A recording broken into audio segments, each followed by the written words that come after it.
Put together a little lecture and I make the class watch. Pacific Northwest, where we're blessed with Sasquatch. Like in the Himalayas, the abominable snowman, known to have strength more phenomenal than Conan. Discovered evidence of this endangered species. Footprints, hair samples, even stranger feces. Put a bad taste in your mouth like a glass of scotch. Some say it smells worse than an ass or crotch. In British Columbia, they're more than legendary, even though the skeptics claim he's imaginary. Eyewitness accounts that attract attention, while others can't decide if it's a fact or fiction. Is there an ounce of truth? I don't pretend to know. I'm searching for the proof, whether friend or foe. Got his own erotic novel, getting naked with ladies. What's the missing 411? Ask David Pallades. There's things that are not known. There's things that can't be known. There's things that won't be known. It's okay, you're not alone. There's things that are not known. There's things that won't be known. There's things that can't be known. It's okay, we're not.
I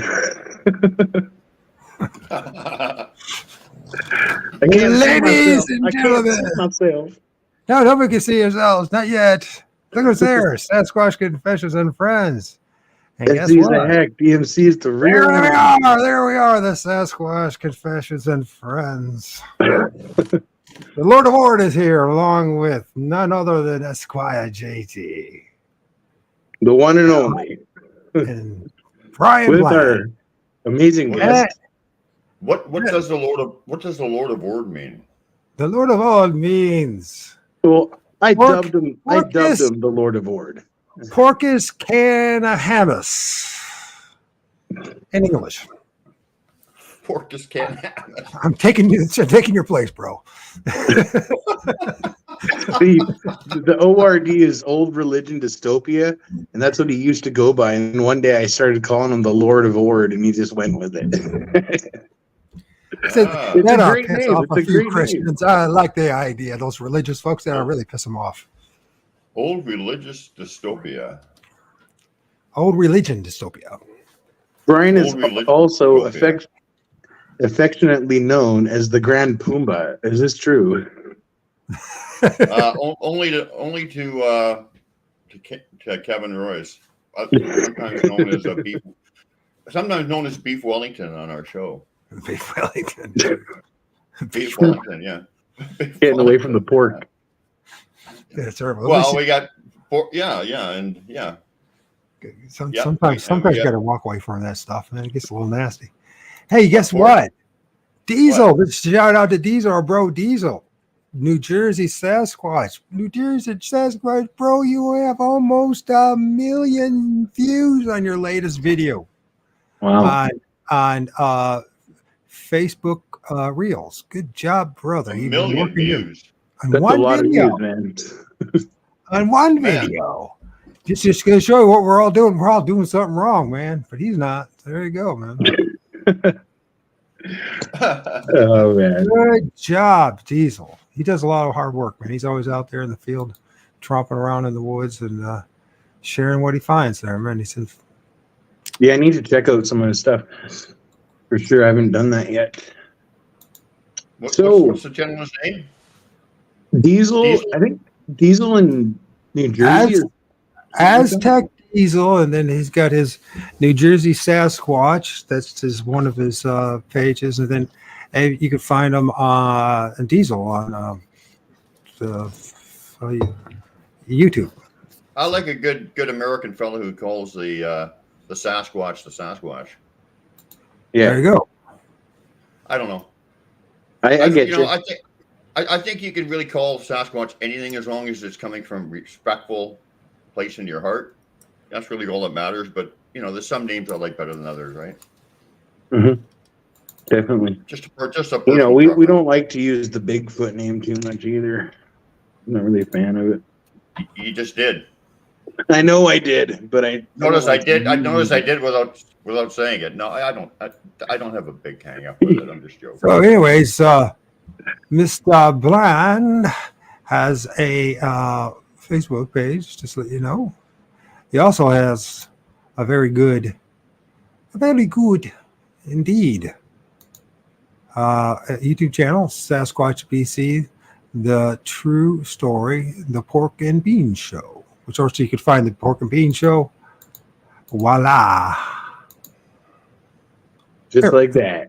Just like Man, that. this guy's The click on away. it, man. He's on it. With a couple Hey. click. honestly,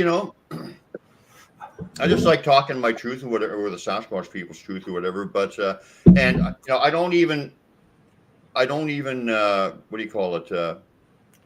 Monetize my YouTube channel Mm-hmm. because I like putting too much of my old music on there that I like and stuff. That's more important to me than making a couple pennies. So, but anyway, but there's a lot of good information on my YouTube channel. I really would recommend people subscribe to that, man. At least it's a different way of looking at the Sasquatch people from a heartfelt basis, and from what I feel is the real them. The real. And there's dogs, and there's also there's pets and there's dogs involved. Yeah, there's Everybody little loves dogs. Yeah, that's one of my two chihuahuas that used to actually they used to they used to bark, but like bark when like a friend's here.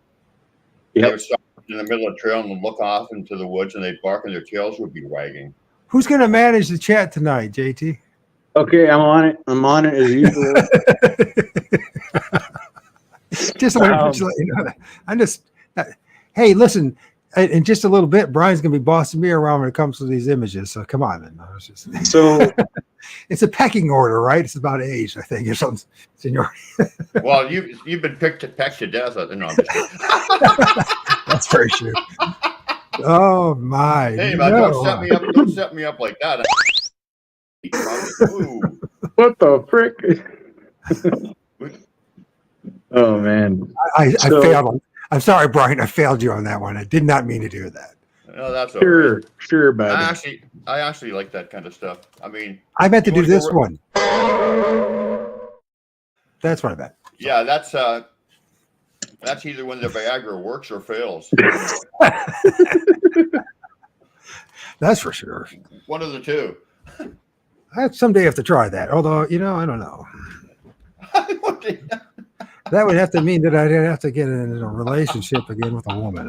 Hey, we could talk about relationships if you want. I mean, definitely though. Everybody I can make it real easy. Actually, that is what we are talking about, really, in a sense. The relationship with Sasquatch. A different sort, yes, indeed. And with yourself, getting to know yourself. Mm-hmm. Isn't that a scary proposition? Hey, JT, isn't that pretty scary? Yeah. I can laugh about it because I already went through it. I already know, man. You know what I mean? So everybody out there, you should go over there and subscribe to Brian's channel. He does have amazing videos. I always watch them all the time. They're full of awesome, knowledge for you to learn the real truth about Sasquatch, man, what they're about. I definitely enjoy watching them. And please, I think everybody should go do it. And please do not subscribe to my channel. Please do not. No, that's what a horrible. Oh man, don't. Whatever you beg of you not to do it. Please, don't. I even put it on there. Did you notice? I put hello unsubscribers. So just please. No. I mean, really, don't. Do not subscribe to this man's channel. No, I'm begging. We're begging you. We're all begging you not to do it. You guys can go over to mine if you like. No.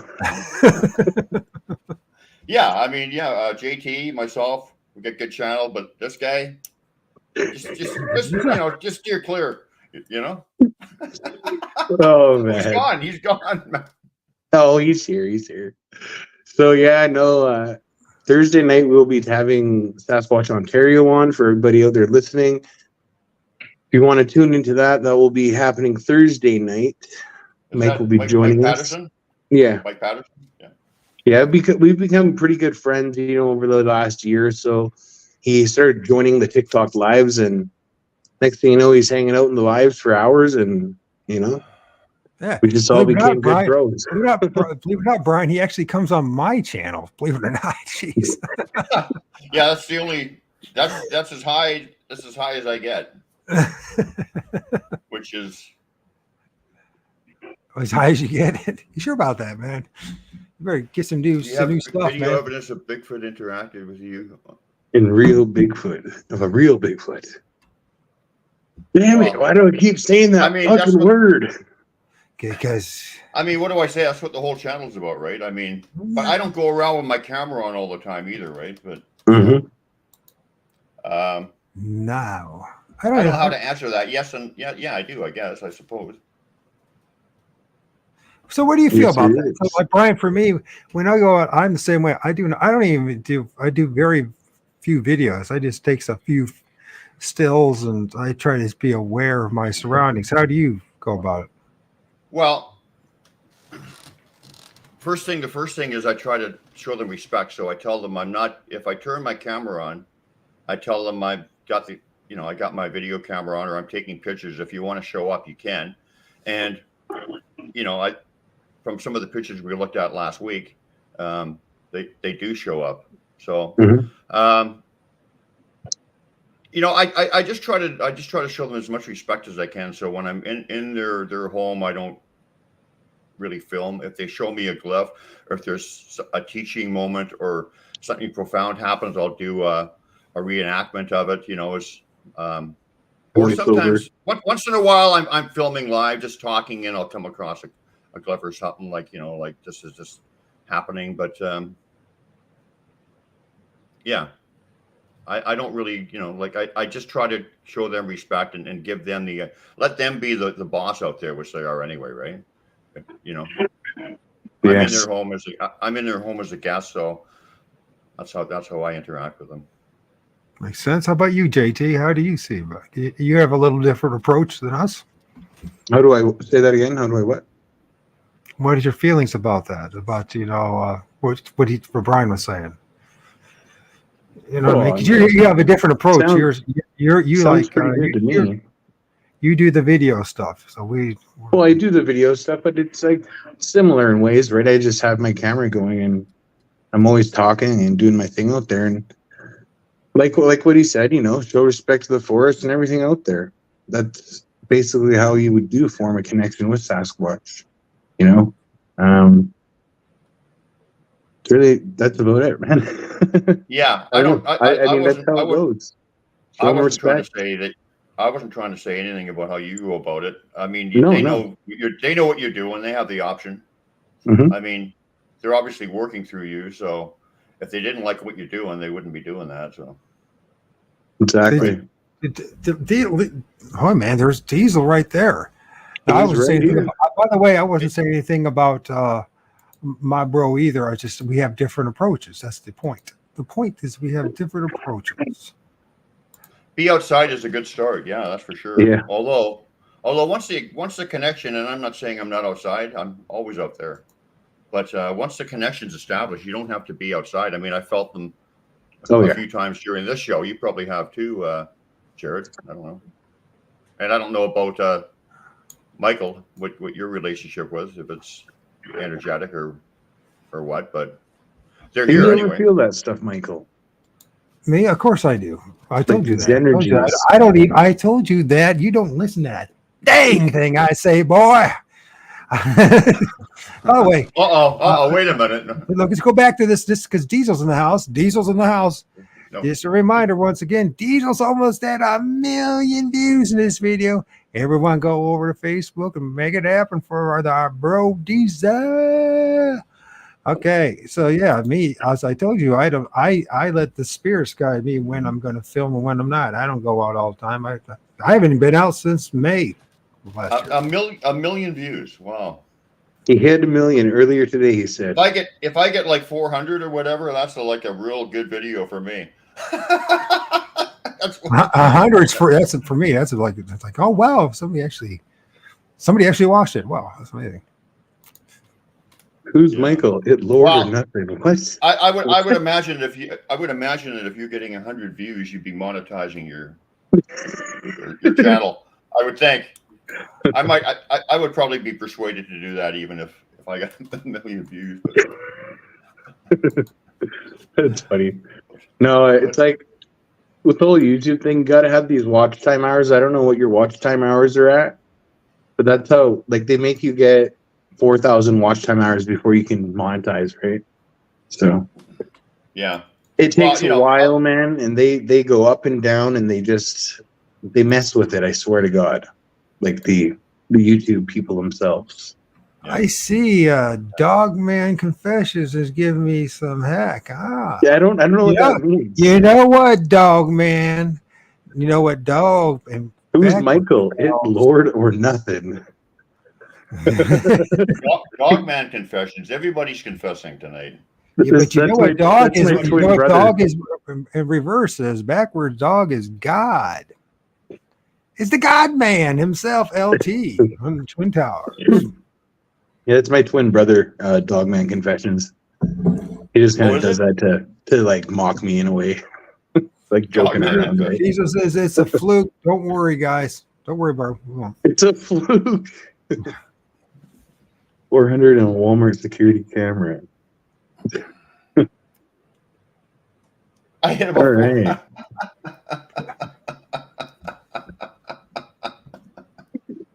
His name is the Lord, not Michael. That's what the Dogman says.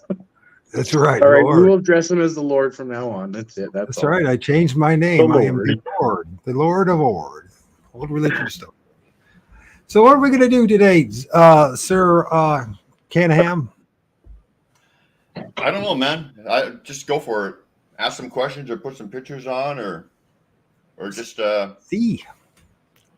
Well, I know you want to talk about the core truth of Sasquatch, and why don't we do a little more of that to get their message out there. We'll get there. We'll get there eventually, right? Mm-hmm.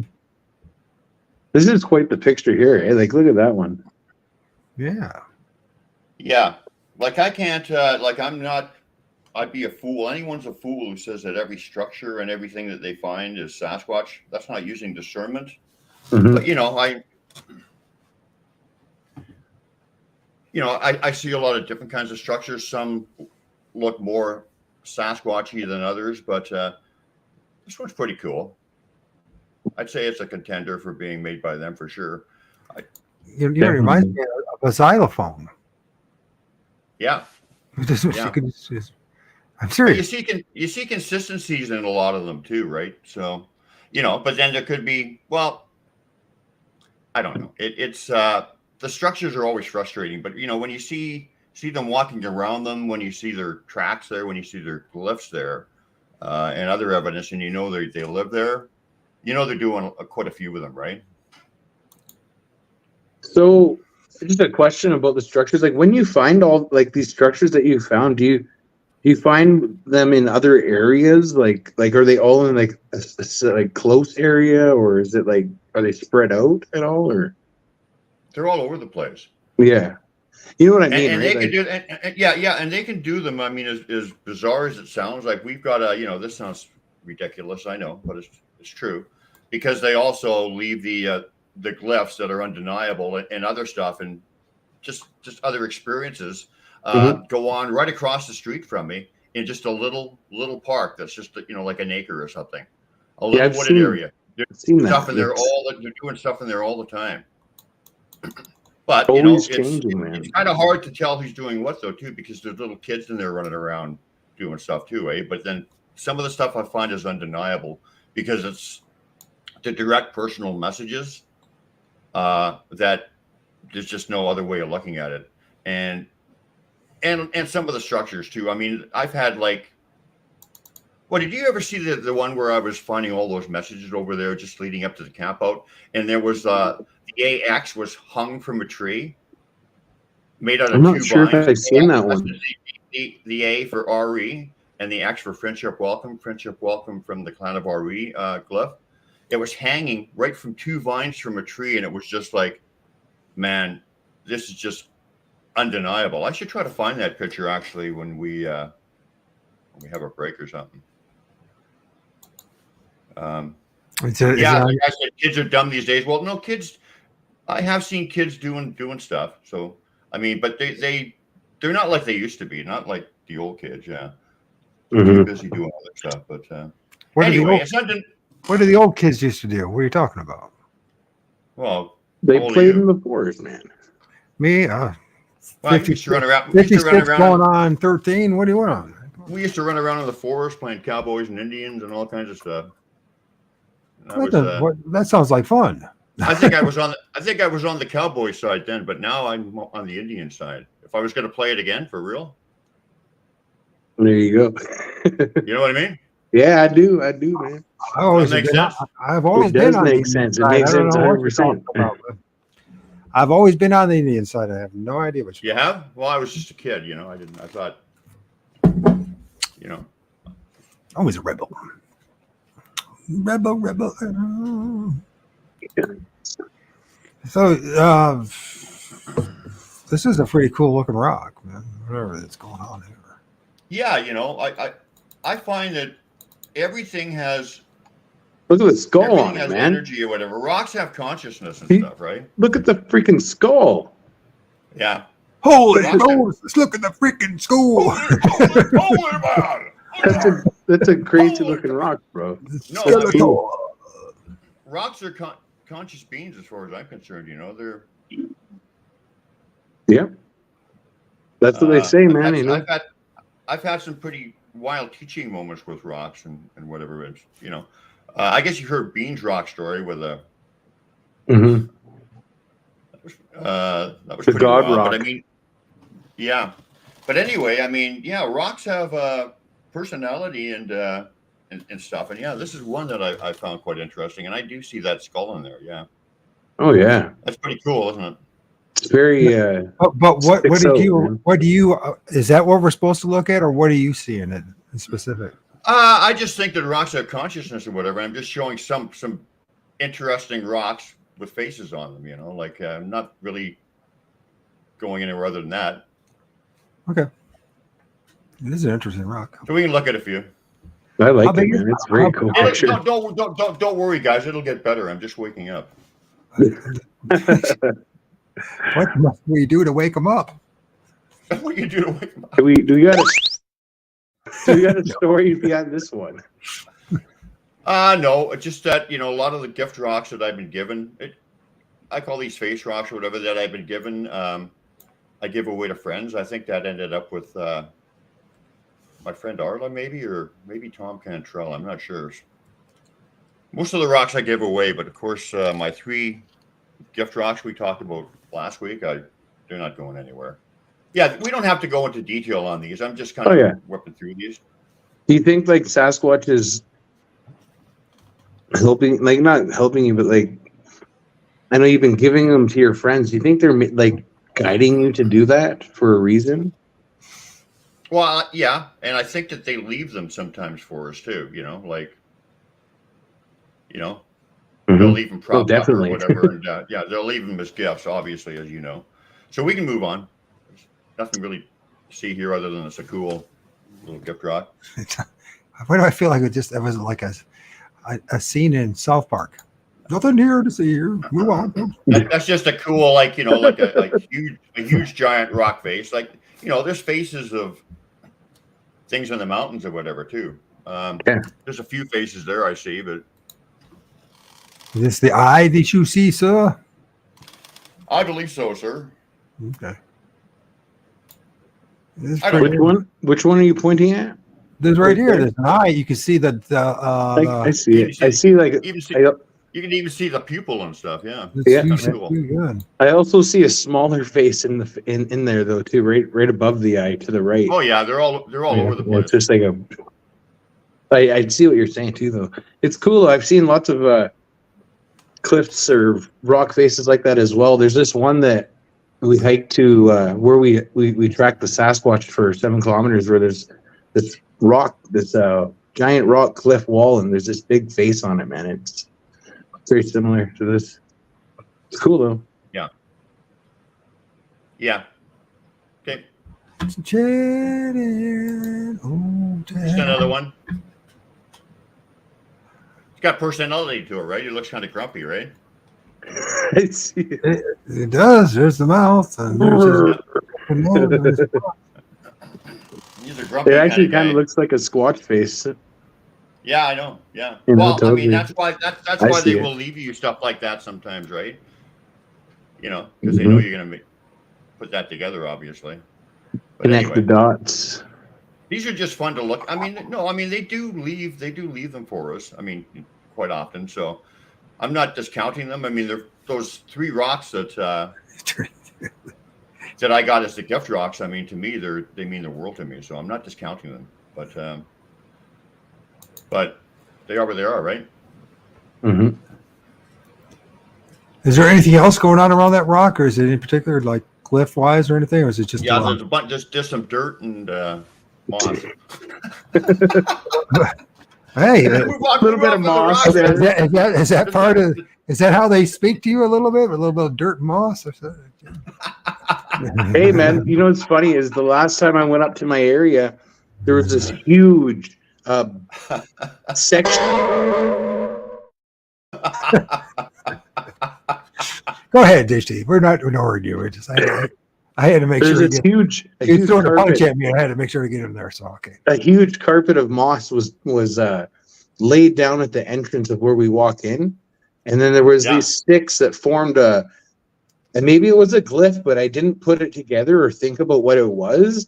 But there was these broken sticks that were peeled. The bark was peeled off, and they were literally placed into the moss and in a some kind of design or fashion, right? And I just I didn't think much of it other than it was totally placed there. And I kind of moved the sticks around, so I don't even remember what they were in, but I remember it was like this really, it was definitely placed there by somebody, Sasquatch. Yeah, that sounds like something they do. I mean, they in a lot of these structures that I find, they'll haul in moss, and they'll have it right in the middle of the structure and stuff, right? Anybody been zapped or followed home? Oh, absolutely. Can you describe the zap thing for us? Because I know I've had their energy. I don't know if that's being zapped or the love zap or what. Like I've felt their love, but it just feels like a warm, like really good feeling to me, right? Well, I mean, that's how I describe it. Energy is a universal language. That's basically how they communicate with me. Like they've been communicating with me on this show through energy, just some energy nudges, like when they like what I'm saying or want to make a point or like what you're saying or whatever. But as far as the zapping goes, I mean, it's so diverse. Yeah. It's just so many different types. I mean, it's kind of different for everybody. I wouldn't call it download a zap. Like I've walked through the woods before and actually felt downloads filtering in right through the top of my head, and just and then, you have that big knowing kind of thing or whatever, just like it's heavy duty stuff, man. You're just walking along and you can feel all this information coming into you. But I wouldn't consider that zapping, but well, I mean, it's so diverse. One I can describe is that, how in the Wizard of Oz, I guess even you young guys have probably seen that show, or have you?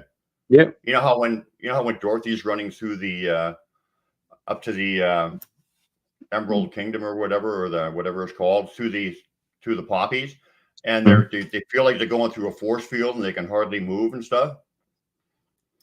I've been zapped where it feels like you can barely move.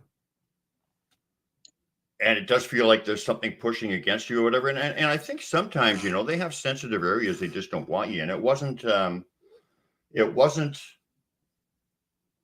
anything other than we got stuff going on today and whatever. And it was also in the first few years, they were doing a lot of that stuff. Hard to describe. I mean, zapping, it's just like I would almost have to go to separate occurrences and describe what happened in each one, because they're all so diverse. Some of them feel sometimes it actually feels almost erotic but not sexual, if that makes sense. Have you ever felt that? Well, there's all different kinds of energy. I mean, I don't know if I can describe it as that, but I can in different ways. I'm sorry. Sorry, Brian. I thought that was a cue. I'm sorry. Hey, listen, I'll be listening, but don't ask me to. My chair broke right before. It's got to be something. So my chair broke. So I'm in the midst of. I'm listening, but I'm going to mute myself. So don't ask me to move anything for a little bit. Hey, we're going to get you on the. We're going to get you on the Pork and Bean show. I mean, we couldn't have you on the show, of course. But what makes you think I would agree to that? Now, come on now. Hey, but wait. Hold on. It's not an invite to come on the show, but we want you in the background doing that. I knew that's what you want me to be the sound effects guy. Okay. Yeah. Anyway. So don't ask me to. We're spending a lot of time on these rocks that I was just wanted to brush over, but that's fine. Okay. Well, where did you go? The rocks are gone. What else to say here, man? The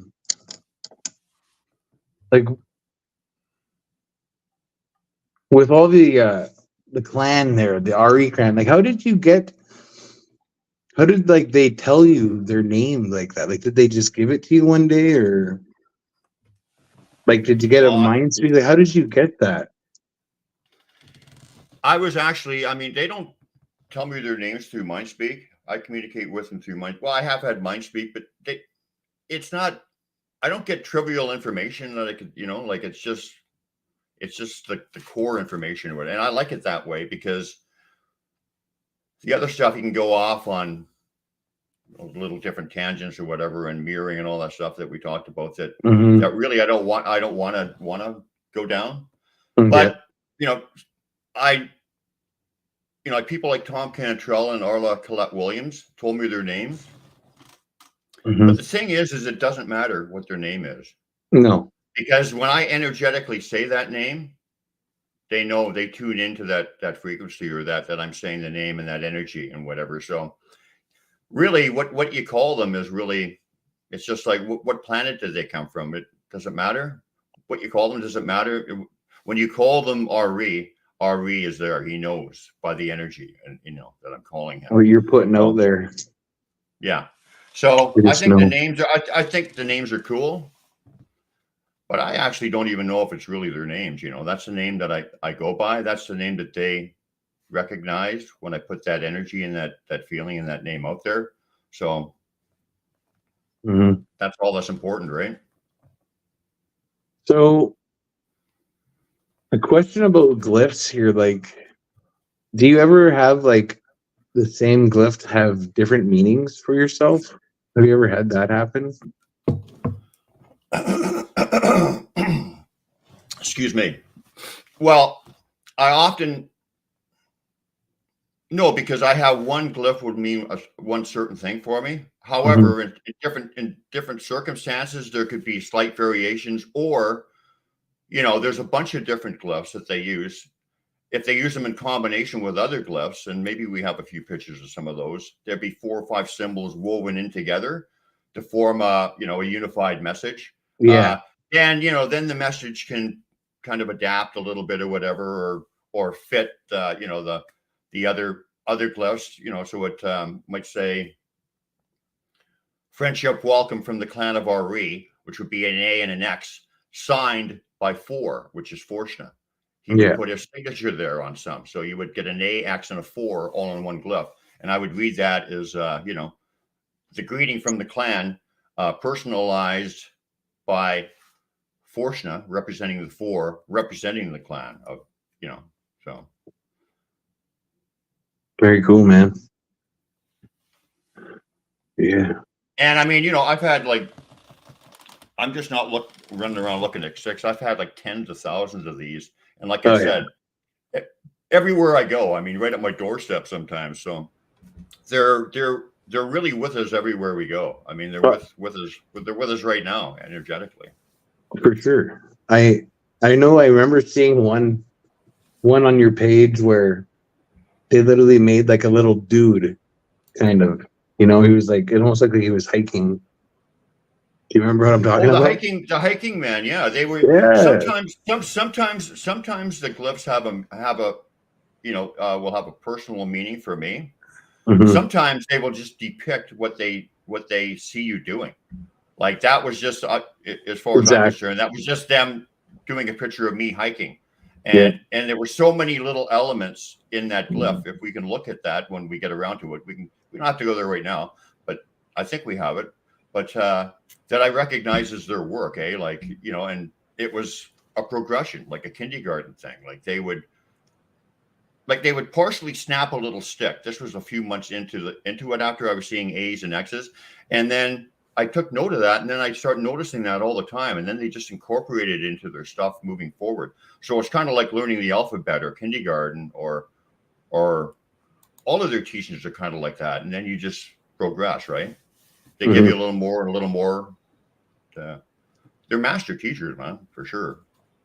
So yeah, it's how they kind of work. They just start off slowly. And next thing you know, messages are coming through.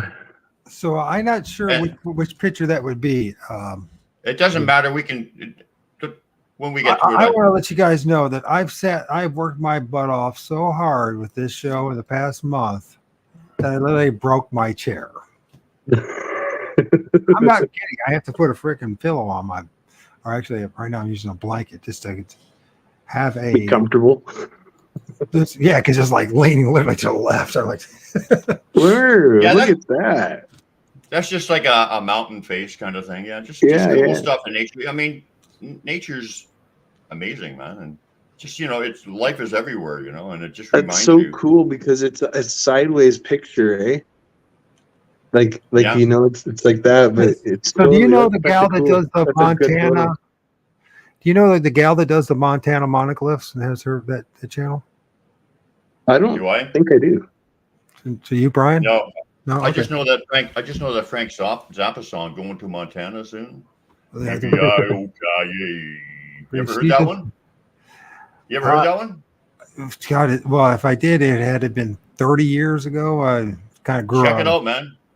Going to I think it's just called Montana, Frank Zappa. Yeah. Right. Well, I'll keep my mouth. Anyway, that's a different show. Anyway, why we gotta be moving on here, Mr. Adams. Wait a minute. Just for that jab. Just for that jab.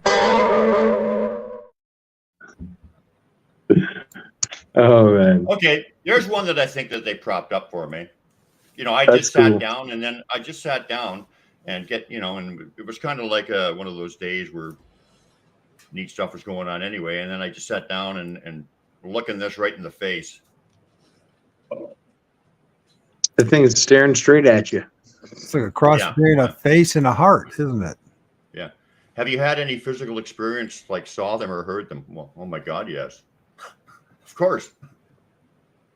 Many, many.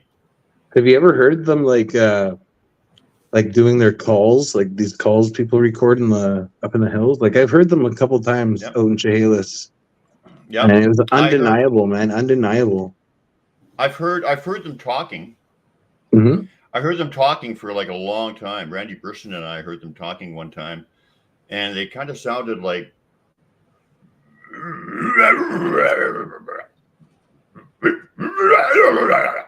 right, something like that, right? Yeah. And it went on for like 10 minutes, man. One time we were just like, what the, it was just like supernatural. And the thing is the next day I'm thinking, why didn't I record that? I was so like, it felt like I was in met them halfway in their world and my world. It felt like I was in a neutral place. It just felt supernatural. Mm-hmm. I've heard that stuff that sounds like screaming and wind and whatever, like those those calls or whatever, like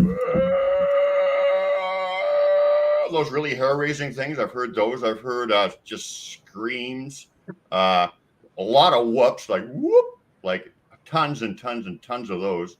And so just as far as vocals go, I probably heard a lot of the different stuff that's out there. Mm-hmm.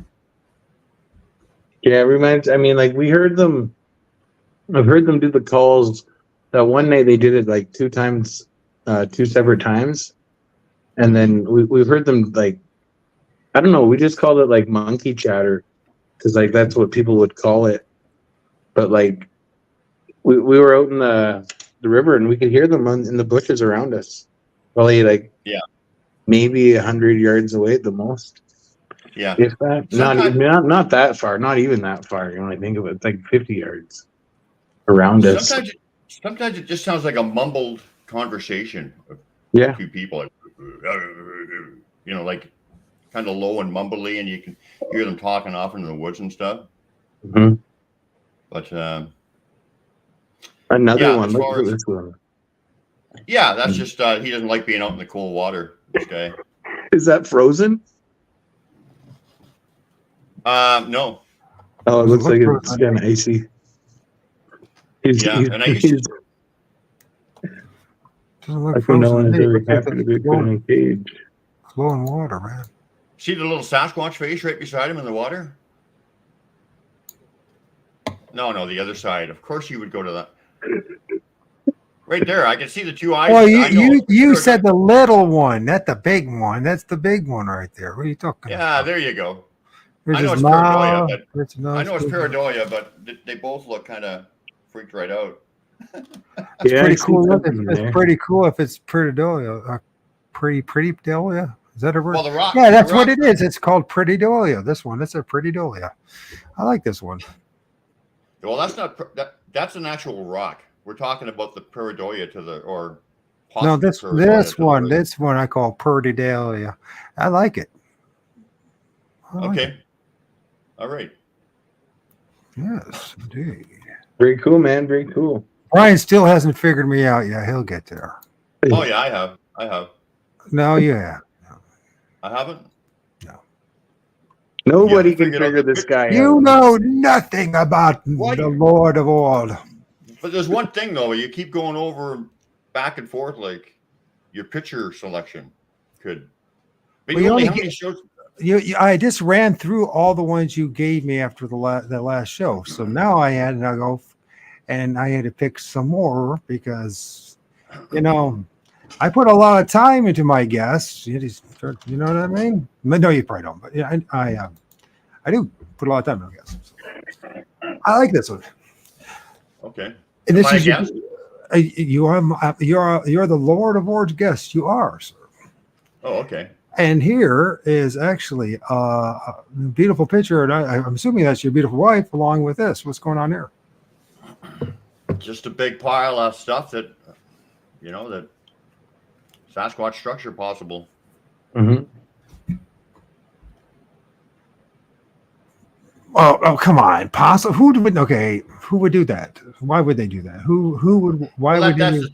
that's the thing. I mean, you see some of them are just too big, too epic, too much involved. And I mean, and you look at some of them and you think, just a bunch of kids put that together. But then you really look and you look around the area and you say, man, that took a couple of days to get that going. I mean, where do they bring all that stuff in from, right? Right. Some of the ones that you have on your videos are, I've seen these ones that were like they almost looked like big, not cabins, but they were almost built like cabin style. Yeah. There was like a smaller one too and a big one.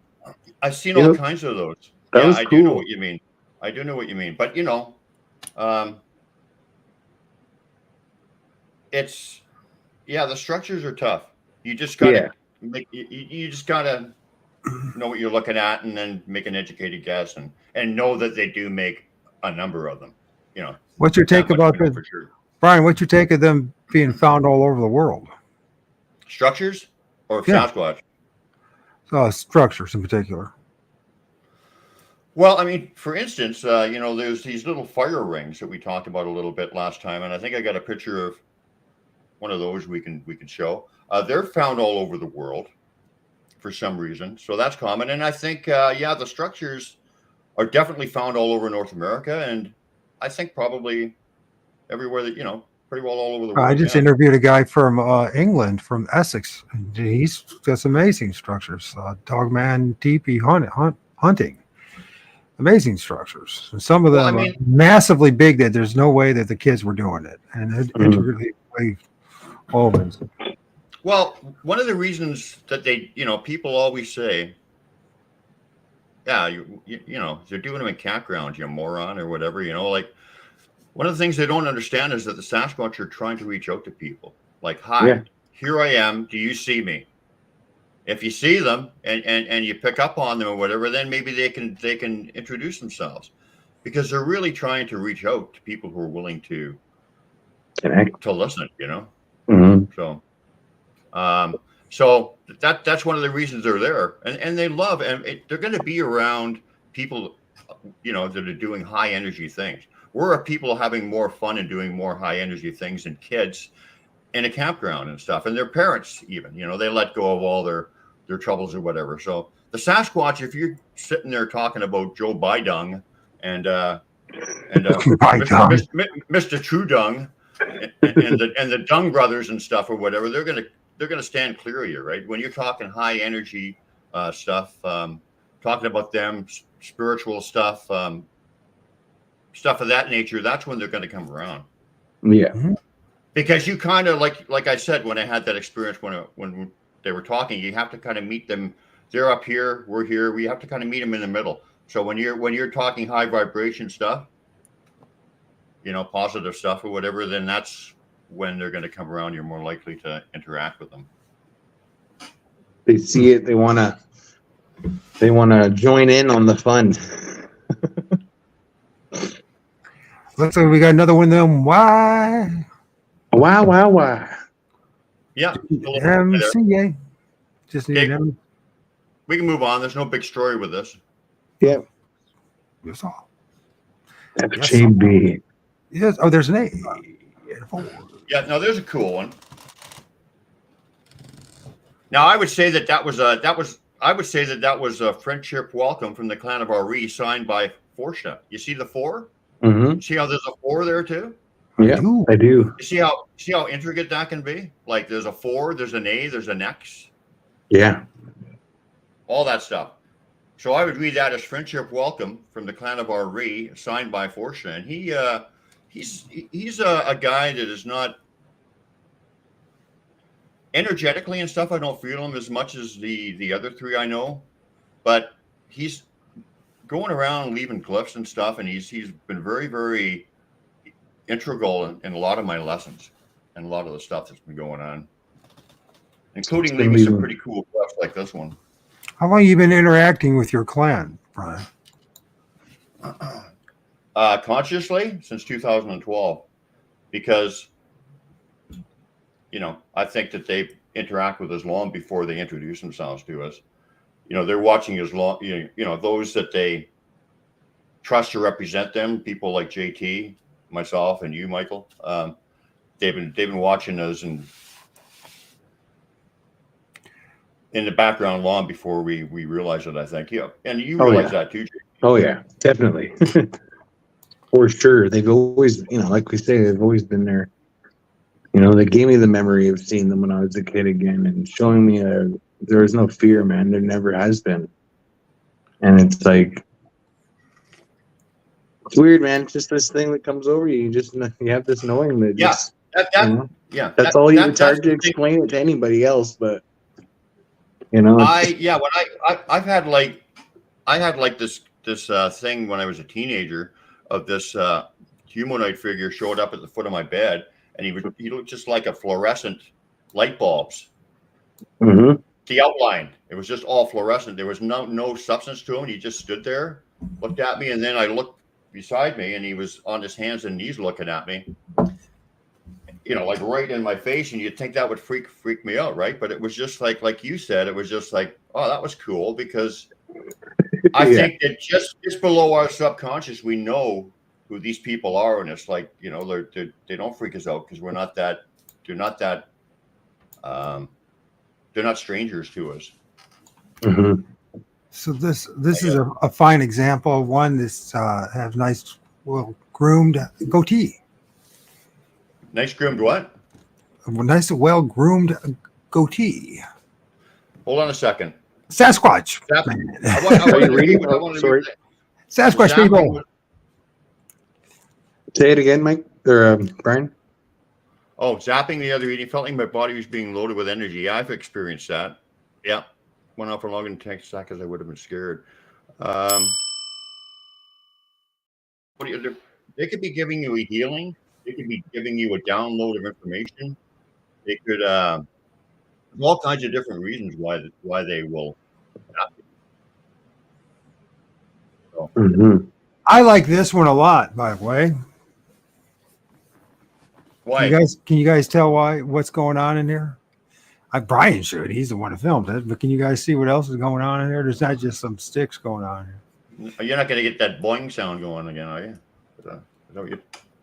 Well, you can't hear me? You can't tell my?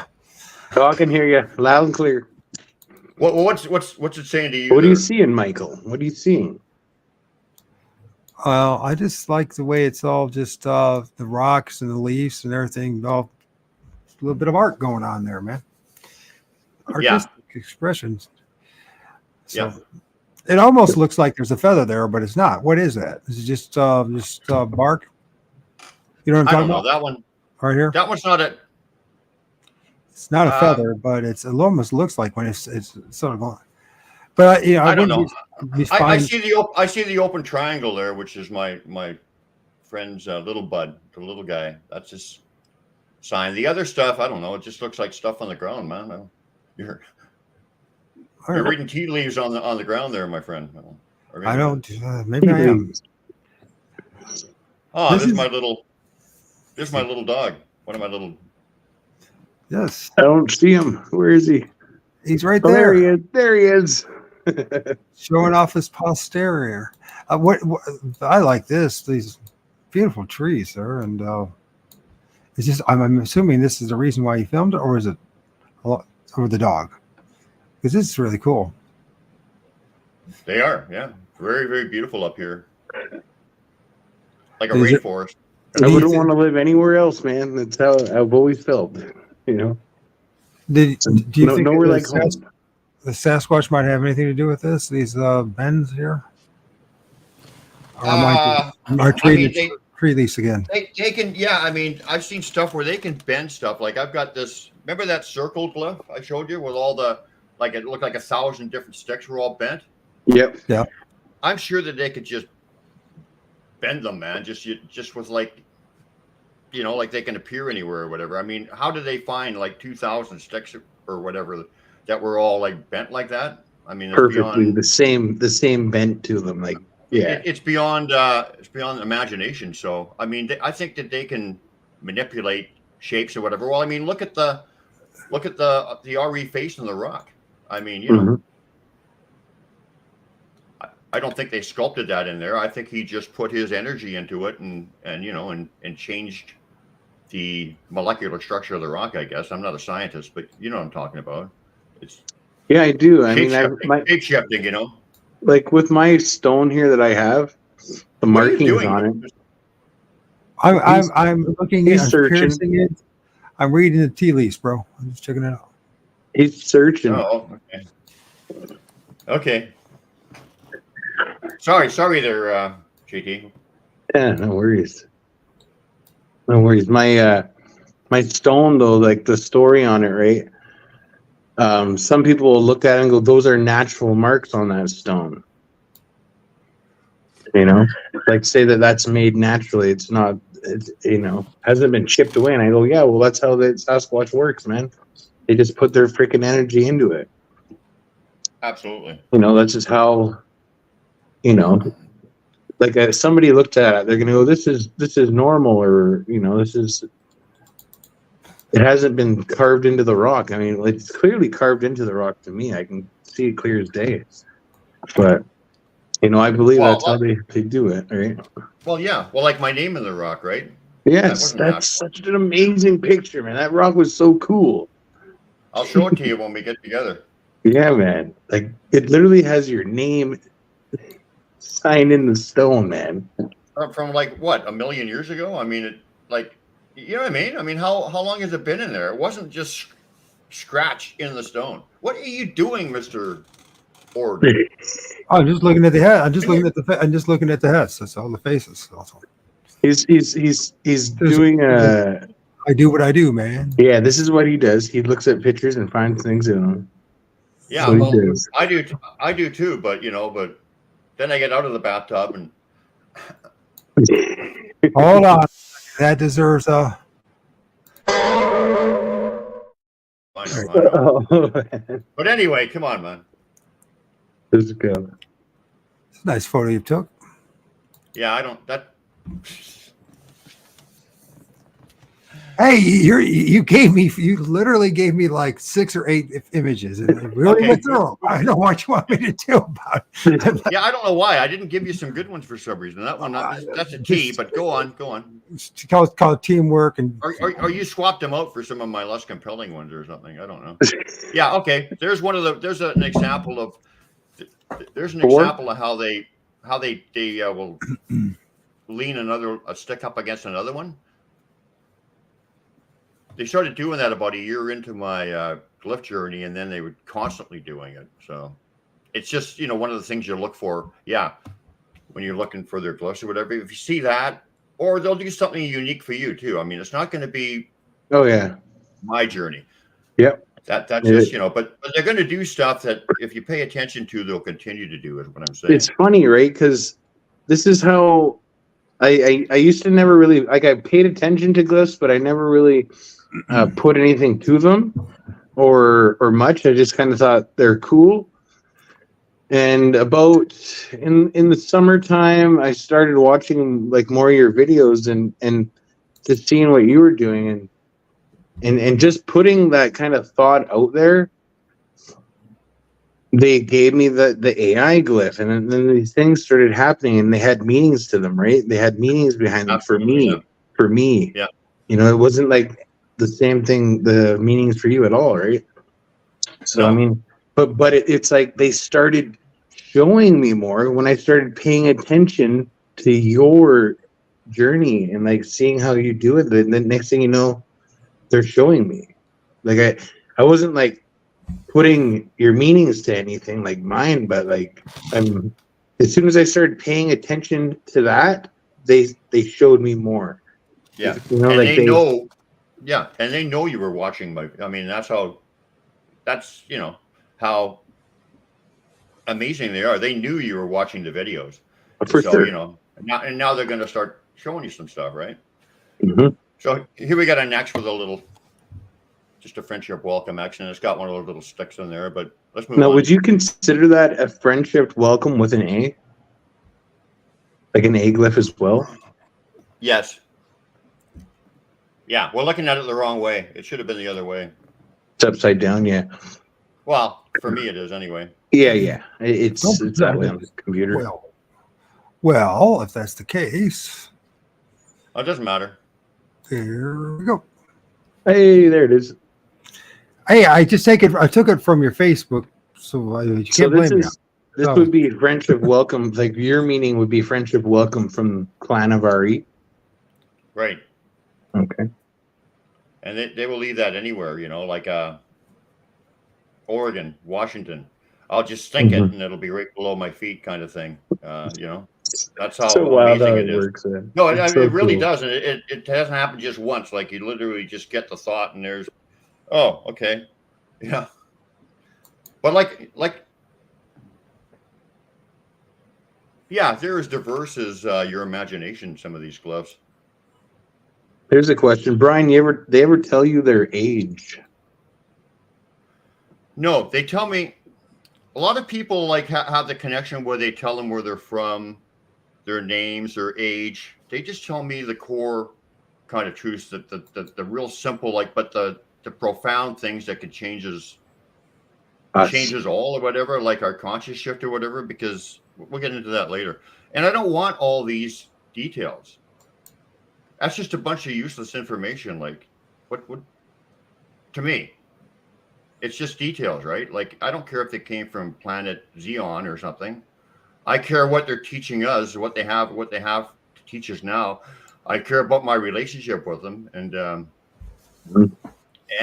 friendship and the family kind of thing, right? Yeah. Some of these things you got to kind of watch out for. Like, I mean, a lot of that could just be obviously random, but why are you showing all my weakest pictures? You're trying to discredit me, Michael H. Adams. Move on, sir. Move on.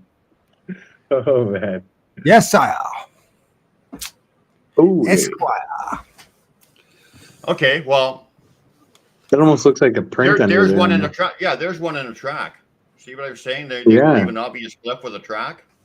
Like that's like a calling card glyph. Like, here, dummy, if you don't see it now, we'll leave a glyph here too, you know, or a track here. That's cool, man. And that's not a very good picture of it, but you know, they've done that many times where they will, you know, like, they're quite obvious at times. Oh yeah. Attention, right? It's the little subtle things you got to pick up on. I took this one because it was just beautiful. Nice job. So beautiful. It is beautiful. Where is this at? What's the location of this place? This is beautiful British Columbia. Where? British Columbia. Around Maple Ridge. Is that what it's called there? Maple Ridge? Or is there a particular name for that mountain range? Yeah, Maple Ridge. Oh, it's right here. This is the Golden Ears Peaks, I think. Golden Ears Peaks? Okay. You know, they say that the native stories are that's where the Thunderbird lives up on the top there. And I seen a Thunderbird. Okay, I witnessed the Thunderbird fly right over my house. It had 20-foot wingspan.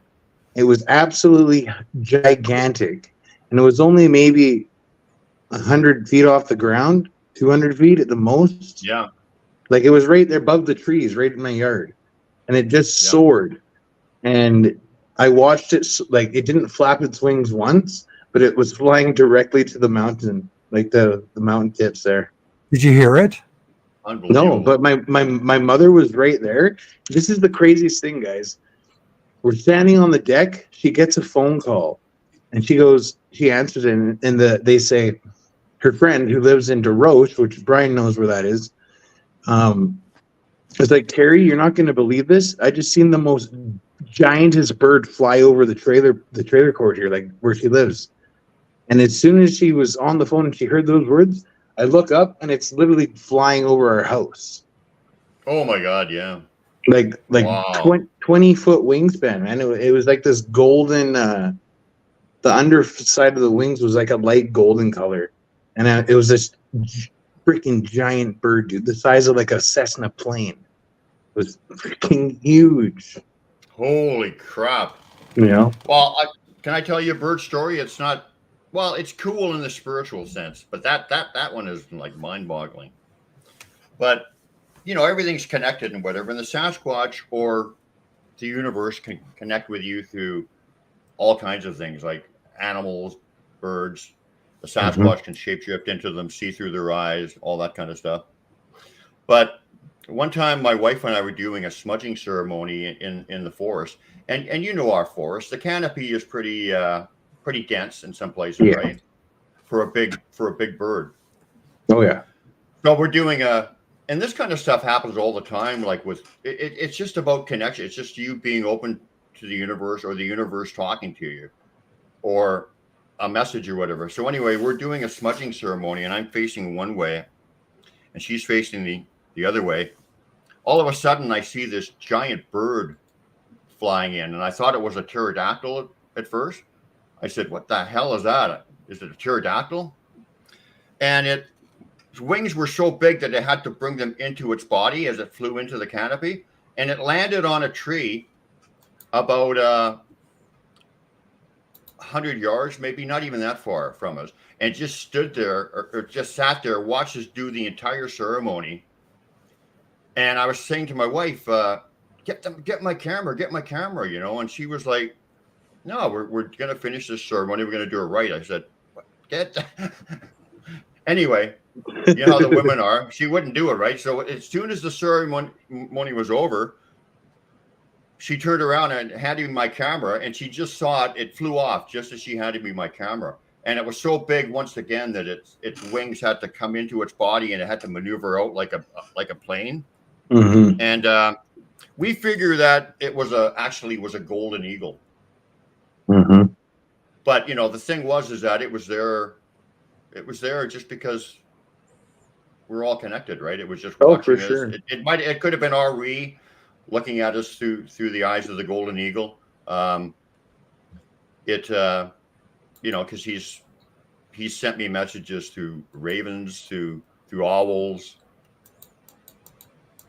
Even seen them in human form is crazy as that is to believe. I've heard of it before. I've heard of it, man. I mean, it's undeniable. Absolutely undeniable.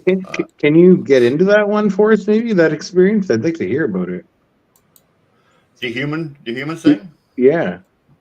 Interesting. Well, I mean, there's a number of them, but I'll get into...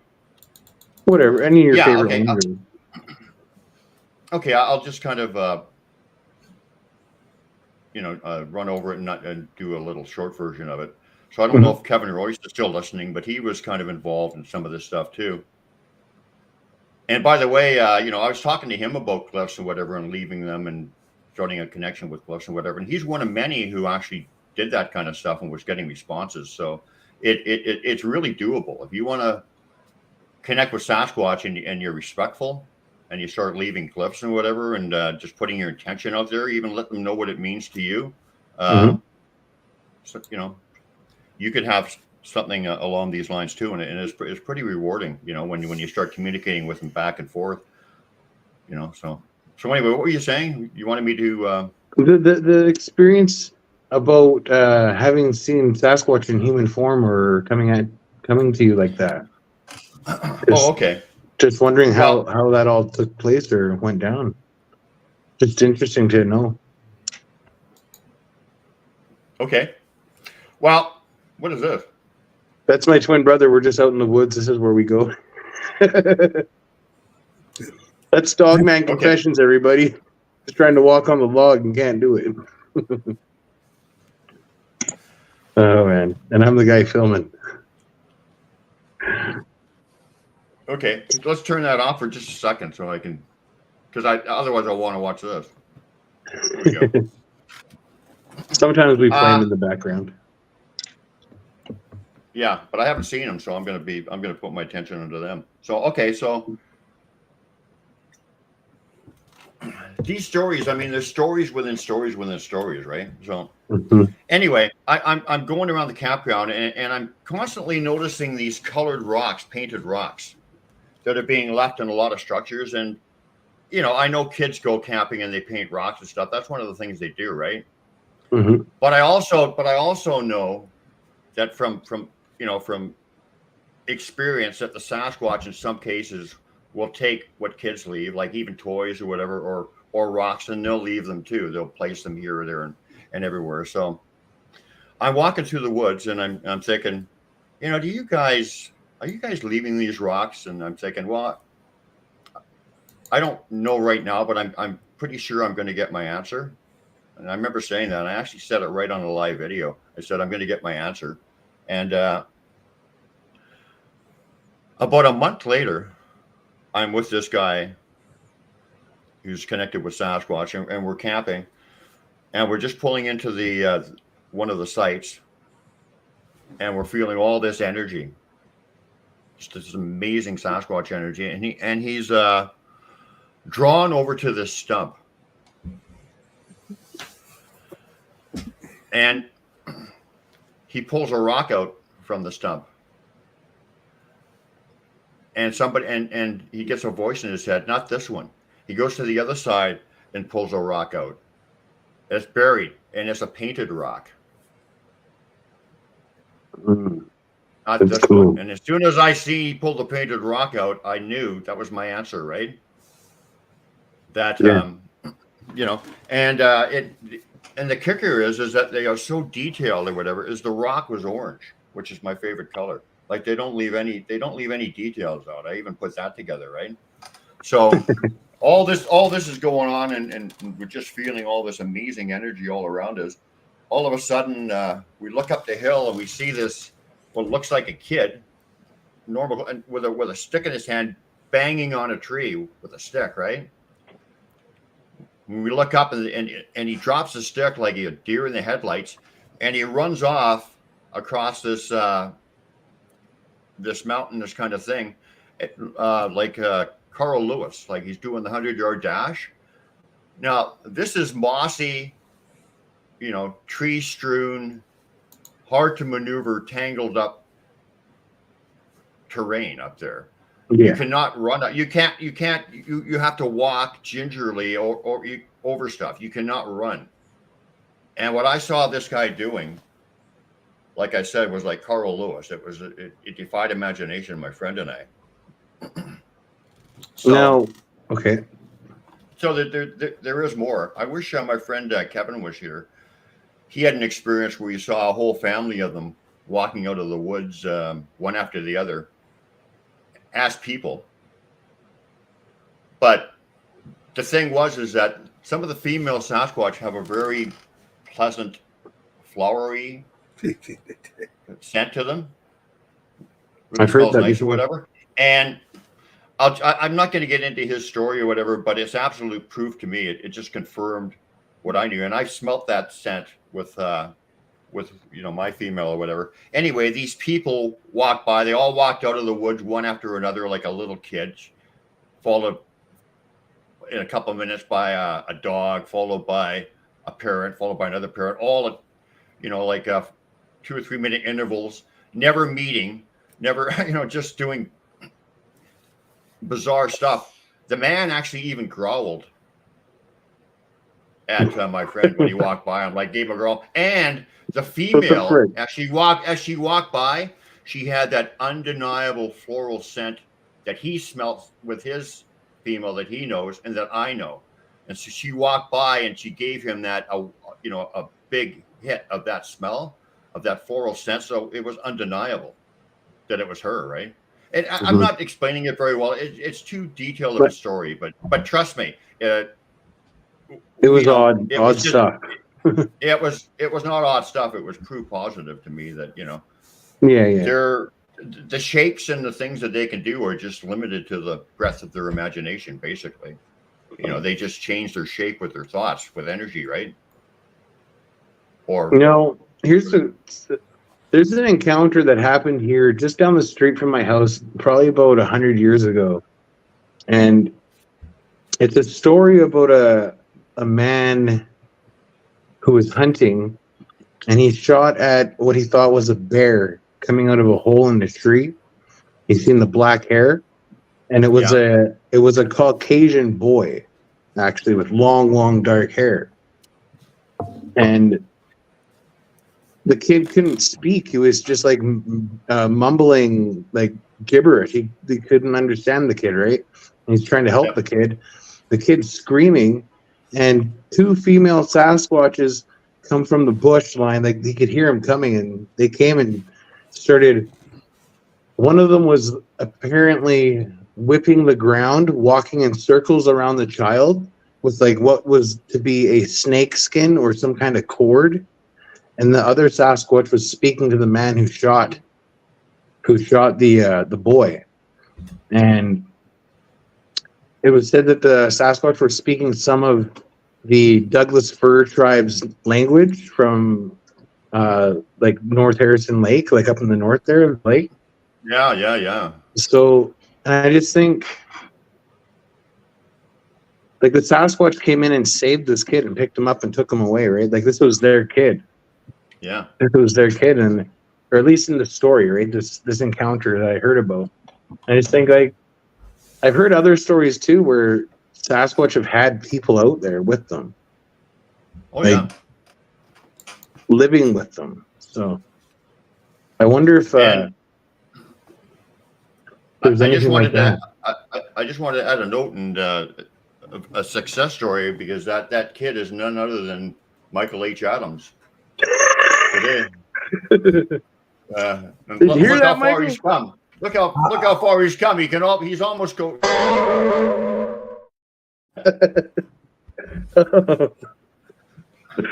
Yeah, there it is. It's perfect timing, man. Perfect timing. Well, I was a little off. I'm working on it. It just starts.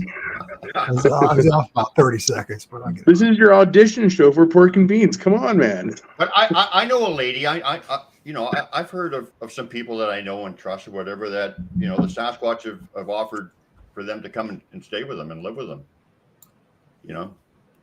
So it's wild to think, man. Yeah, that is wild to think.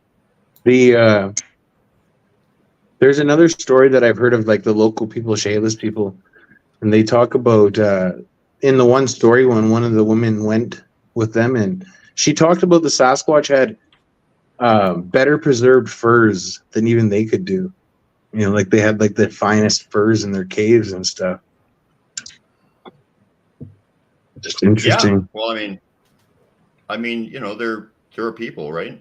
I think they taught a lot of people stuff, a lot of native cultures, and I believe they taught a lot of it to the native people at one point in time. Absolutely. They're called, what they believe in, and as far as the earth and respecting nature and the connection of everything is very much like the indigenous, a lot of the indigenous beliefs. Mm-hmm. Well, I don't know if you've heard this or whatever, but in Canada or whatever, a lot of the indigenous people, they just call them big Indians. I've heard stuff like that before. Just another big people or whatever, or yep, big brother. Yeah. Oh, there we go. There's a Little there's sense of smile. humor. Mysterious Winds, a pictorial, number 3. Yeah. That's funny, eh? Little smile they give you. Yeah. There's Fortean. There's his 4. It's so wild too, because you just get the same one all over the place, man. They just keep doing it over and Yeah. over again. There's another 4A. Yep. Yeah, this is good. Let's go through this for a while. This is actually good. There's one under the water. That's cool. Yeah, check that out. Is that actually Looks like that's a water, 4. right? Flowing water? Yeah, it's under a few inches of water. That actually looks like a 4XA kind of thing too. Mhm. Yeah. No, is there a There's some Y in stuff it? going on there. Maybe not. It's hard for A me to what? see exactly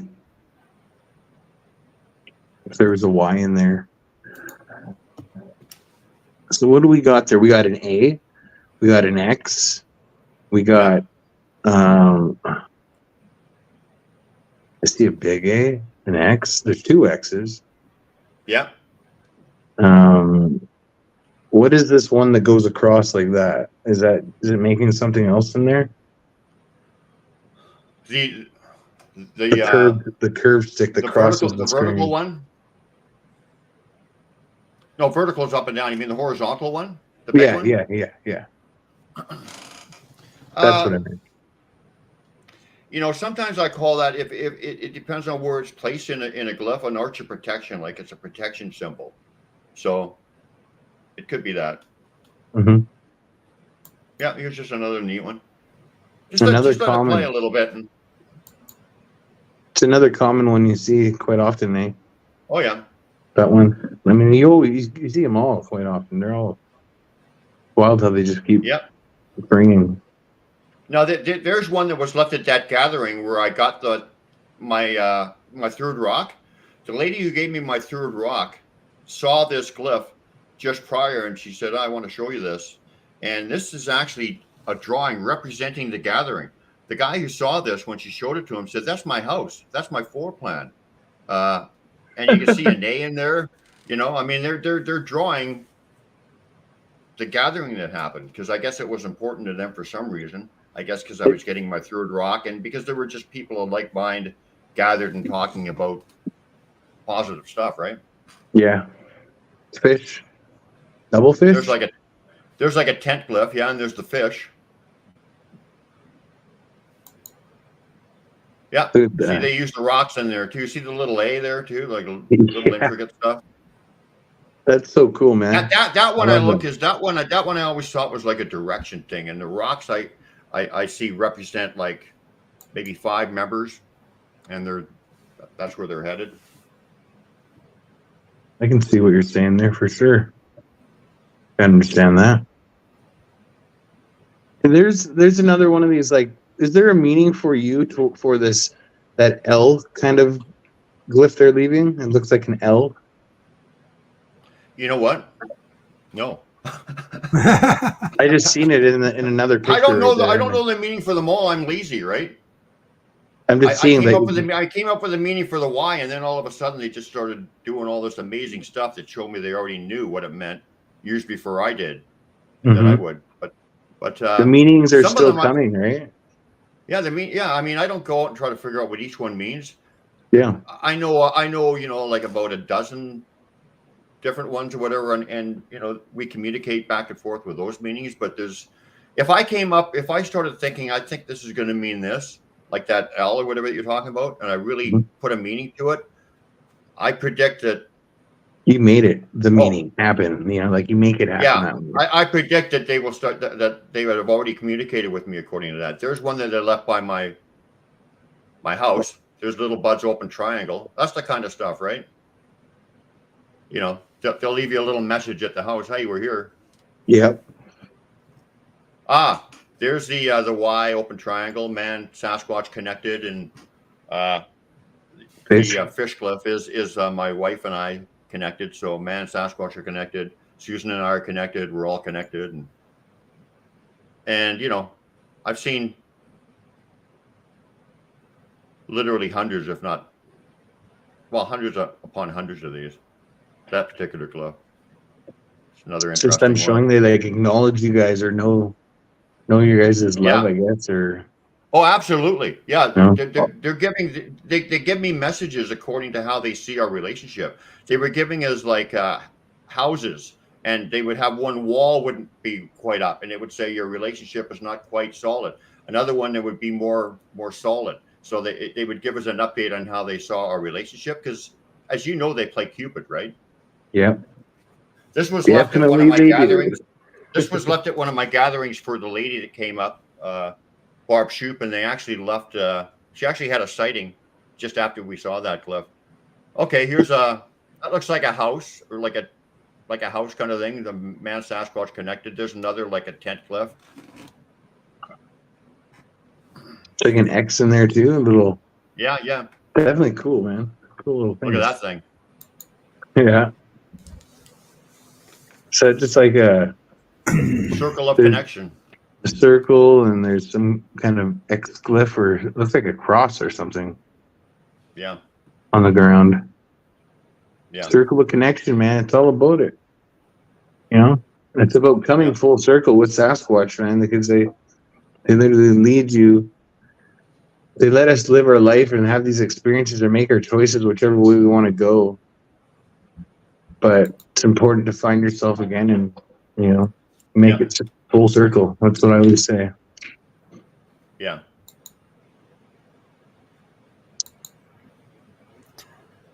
I've seen that one before. Yeah.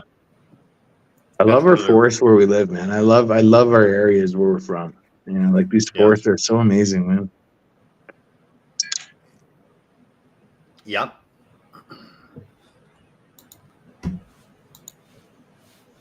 See, that's why I don't monetize, because I had some really good music on there too, like some electric light orchestra stuff or whatever. And once you put that stuff on there, you can't make any money.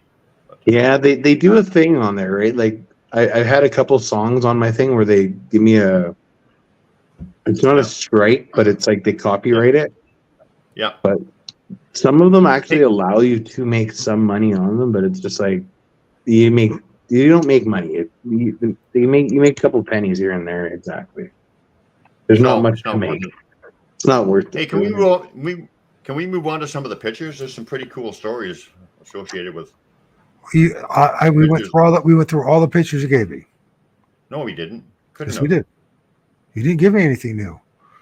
We actually went through most of the ones we did. I think if we try, I mean, I could go through it and see if there's. What? Are you sure? Let's see. I sent you all kinds of other pictures. Wait a minute. Forgive me. I think that we have you gave me 88 pictures. Sent you.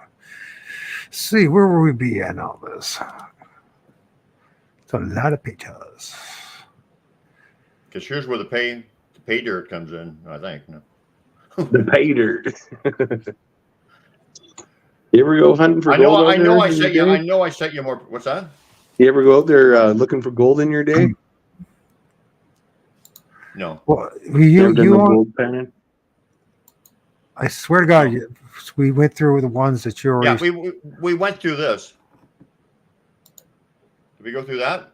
I don't think we went through this. I don't think I've seen that one. We don't think we did this one. This is where we stopped. Cool. This must be where we stopped. Wait a minute. Did we do the one in the? We did the one in the. No, we did that. In the sand. Well, Okay. we Yeah. did. Go to the last one. Okay, we did that one, right? That's Yeah. the XA, and that's when I saw RE for the.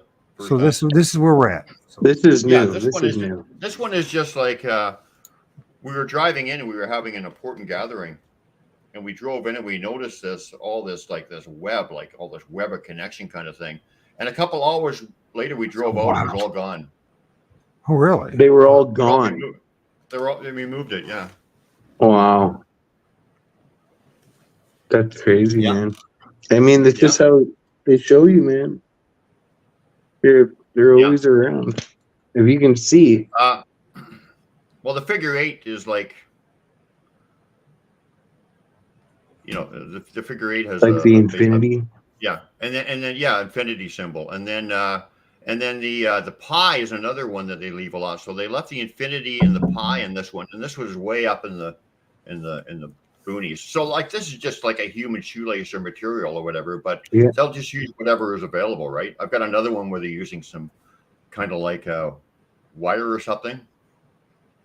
But So yeah, was that close that's to the trail, or was it somewhere far from a trail? I mean, you can find them remember? anywhere. I found them way up in the mountains, like where nobody is. I can't remember exactly where this particular one was, but I have no doubt that they left it. I've got zero doubt.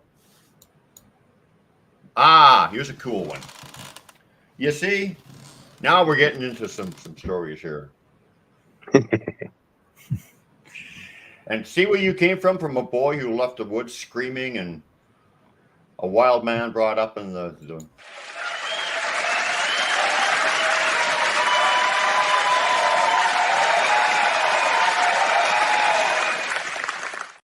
Thank goodness we got here. All right. I'm still delayed on it. I'm sorry, but okay. So this is a very cool story. So I was camping with a friend of mine, a young friend of mine, kind of like a mentor kind of guy, and I remember going out with, or I was kind of his mentor, I should say, or just like we just share knowledge, right? It's not like any big title or anything, but just sharing knowledge and that kind of thing. Friendship, man. Friendship. Yeah. So once again, we see the 4. That is the symbol for Fortean. That's one of the Sasquatch people I know. So we were camping. We're walking back at the end of the trip. And as we're walking along the forest trail, about 3/4 of the way across the trail, which was probably maybe 12 to 15 feet across, at about the 8 foot mark or 9 or whatever, just before whatever was walking across got to the other side, it materialized out of thin air. So I saw a Sasquatch materialize right out of thin air, fully materialized, and then just walk off the trail. Now my friend was there too. And I said, "You see that Sasquatch?" And he said, "Sasquatch? You mean that little dog?" He saw a little like a little Toto type of dog, like a little terrier or whatever, because the Sasquatch did not want him to see them in their true form. I was a little further along my trail or whatever, or they gifted me with like a real sighting of what they look like. They showed him a little dog. Exactly the same thing happened, but I saw the Sasquatch, he saw the dog. And needless to say, we were way back in the boonies. There were no other people around. There was no dog. Plus the fact that it walked off the trail just yards ahead of us. So we ran up there and we looked up. And you know what the forest canopy is like here. You can kind of see if something was moving around up there, right? There was no dog, there was no Sasquatch, there was nothing. So whatever it was, well, I know what it was. It just materialized out of thin air and went up the slope. And he saw a little dog, like I said. So on the way back, I decided let's stop off at the place where we hold the O.R.D and family gathering every year and just kind of top off at just a wonderful trip. And so we're walking along and it's dark out, but it's one of those nights where the moon is out and you can kind of see, so you don't need the flashlight too much, but I had a headlamp anyway, like on my head. Yeah. And one of those swivel things, and it just happened to be pointed down to the ground. So I'm walking along and we're just leaving this area. And a thought came to my head, except it's thought placement. This is how they work sometimes. It said, and the thought was, I wonder if they left me a glyph. And as soon as I had that thought, I turned the headlamp on and it was pointed right down to the ground and right directly that headlamp, right when it went on, this is like the picture right then of Fortean. That's his signature. I wonder if they left a glyph. Headlamp on, there it is. And he was telling us that was me who walked across the trail that you saw. That was me who was with you all through the 3 or 4 days that you were camping, because there was a lot of other stuff that was going on. So it was his, he verified that with this glyph. And you know that thing where I wonder if, and then the answer is right there, is so common for me. I don't know if it happens with a lot of people. I assume it does. Maybe people don't recognize it for what it is sometimes. I think sometimes we're doing it and we don't recognize it. But it's really, really evident with me in part of their lessons. Like, it's like question, immediate answer. And it speaks to the time thing, right? You know, they've already got it set up even before I have the thought. They've already got it set up. You know, they already know where I'm going before I go there. They already know what I'm going to think or whatever before I do. And thank God that they're not intrusive and whatever, right? Because if they were, I can't hear you. Sorry, I was muted there for some reason. I don't know how that happened. Just think about what the Sasquatch actually know about us. You know, everything. There's no hiding anything from them. You can't. They know who you are. Michael Mr. Beans had an experience, and it speaks to what I know too. And I mean, from my experience, that this is absolutely how it is. Remember how he was saying that there are gurus and stuff, and really, you know, like fully enlightened men or whatever that can look at you and know everything about your life from birth to death just by looking at you. And that's what the Sasquatch have, that ability. You know, that's why they can read us. That's why they know who they want to work with. That's why they know, you know, that's why they have that advantage in their teaching, because they you know, they're on that guru level. You know, that it's almost like they can just monk level.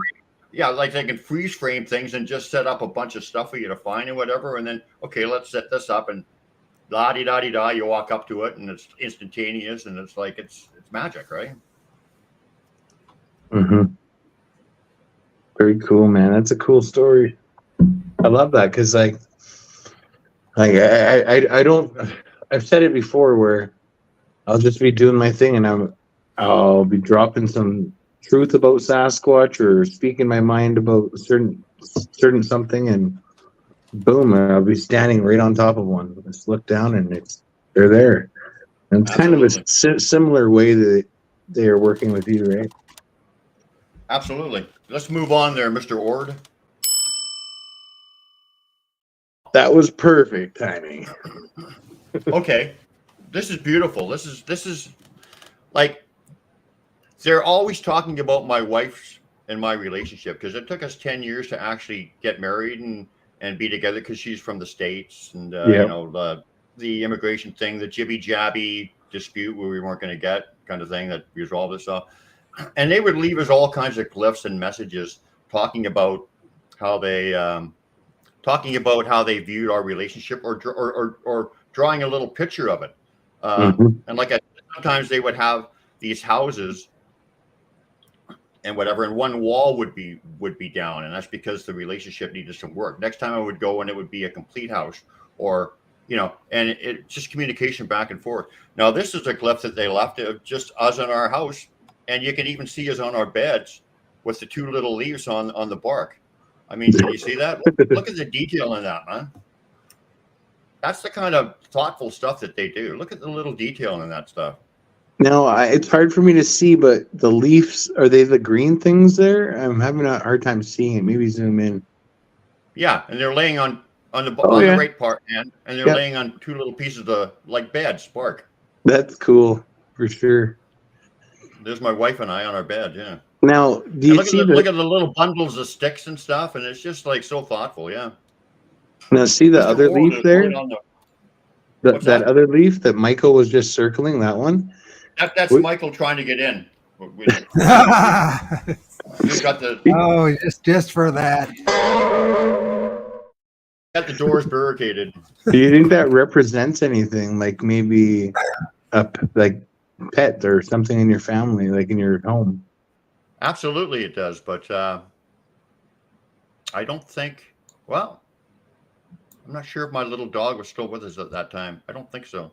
But everything, I mean, you know, they're very big on details. Everything would probably have some meaning to them, you know, whether it's just representing something that they see, or it's got some deeper meaning, or both, right?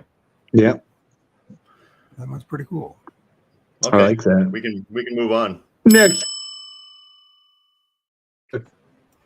Now here's one of those ones that was found way up in the mountains. Not another soul around anywhere close by, and we saw a huge trackway up there that day too. That I don't know if I included a picture, but I mean, look at this, man. This is way up in the mountains, not a soul around, no footprints around it, because they don't have to leave any. Look at what that is. That's the fish glyph with the AX. I mean, that's a personal message way up in the mountains for me that they knew I would find. You know, friendship welcome from the clan of O.R.D. Brian and Susan are connected, and it's just beautiful stuff, man. So awesome that they send you this messages everywhere you go, man. Everywhere, and they speak to us everywhere we go. We just, you know, the most part, most of the time, our brains are working and thinking about so much other stuff going on in our everyday life that we don't see a lot of the stuff happening. But they probably show us so much and try to show us so much more, you know, that we don't see and don't pick up, right? My other point on this is that, like I said, they'll use anything. Like that's some kind of plastic covered wire or something, but whatever. Is that what this is? Is that what you're saying? Is that what you're saying? Yeah, I mean, what I'm saying is that they will make glyphs out of anything. It doesn't matter. Oh yeah. You know, I mean, it's, you know, sticks are the most common thing, but they'll use rocks. They'll use ferns. They'll use anything, right? Yeah. Somebody asked if I ever took any sticks home. Yeah, actually, we've got some pictures coming up, and I will discuss that I did take home. That was really, really quite amazing. So if you want to move on. Slide to the left. Now, one of the females, just before she gave birth, she let this glyph telling me she was pregnant. Does that not look like a pregnant person? Yeah, I see the rock is the belly, I would assume, and maybe the head and child in there. Oh no. That's a big damn kid, boy. That's a big damn kid. I think so. That's a big kid. Oh, but yeah. isn't that creative? I mean, that's creative, man. It just blows my mind, some of the stuff they do. It is. Anyway, we can move on. Just another stick man they left for me in the middle of a trail. Like, we see you, you know, like. Yeah. Hey, do you think that represents you? Yeah, because I came upon it. I do think it represents me. Yeah. Very cool, man. I like these little stick dudes, man. Little stick guys, yeah. Move on, Mr. O.R.D. Here's the one of the hiking man. Yeah, I like this one. It's cool, man. Now there's a few reasons. I mean, and they have a lot of their telltale signs in there that I know. You see the little piece of wood leaned up against the main part of the body. Mm-hmm. You see that, Mr. O.R.D? I see, sir. And then on you know, on the legs or whatever, like the longer leg, it's partially snapped or maybe fully snapped but whatever. That's another. There's just things there. Yeah, that kind of stuff is just pure. It's just full of clues that they left it. Yeah, actually, just below where that piece is leaning up against it is partially snapped. You see that? Just in the middle. Mm-hmm. Oh, no, further up. See, partially snapped. That, and then the stick leaning up there is another sign. So they gave me all kinds of clues as to who left it. And you know, it's just paying attention, right? But that just represents me hiking. Mm-hmm. They see you. They walk with you. They're there. They understand. Yep. They see it all, man. Very cool. Yep. Ding! I beat him to it. Okay, well, the guy asked if I ever take anything home. Well, yes, I did take this home. Now, I have a gathering every year. And see, like, they use wire and everything here, but don't be thrown off. They'll use string and structures and whatever, too. They'll use whatever they can get their hands on. But I had a gathering, and there were On the second day in, one of the ladies saw this on the tree, and this is a really secluded place, so nobody gets in there. It's a private area where I host this. Yeah. And the Sasquatch left this representing the people that attended the gathering. So there's 1, 2, 3, 4, 5, 6, 7, 8. There's one underneath the acorns. The acorns represent them. So that is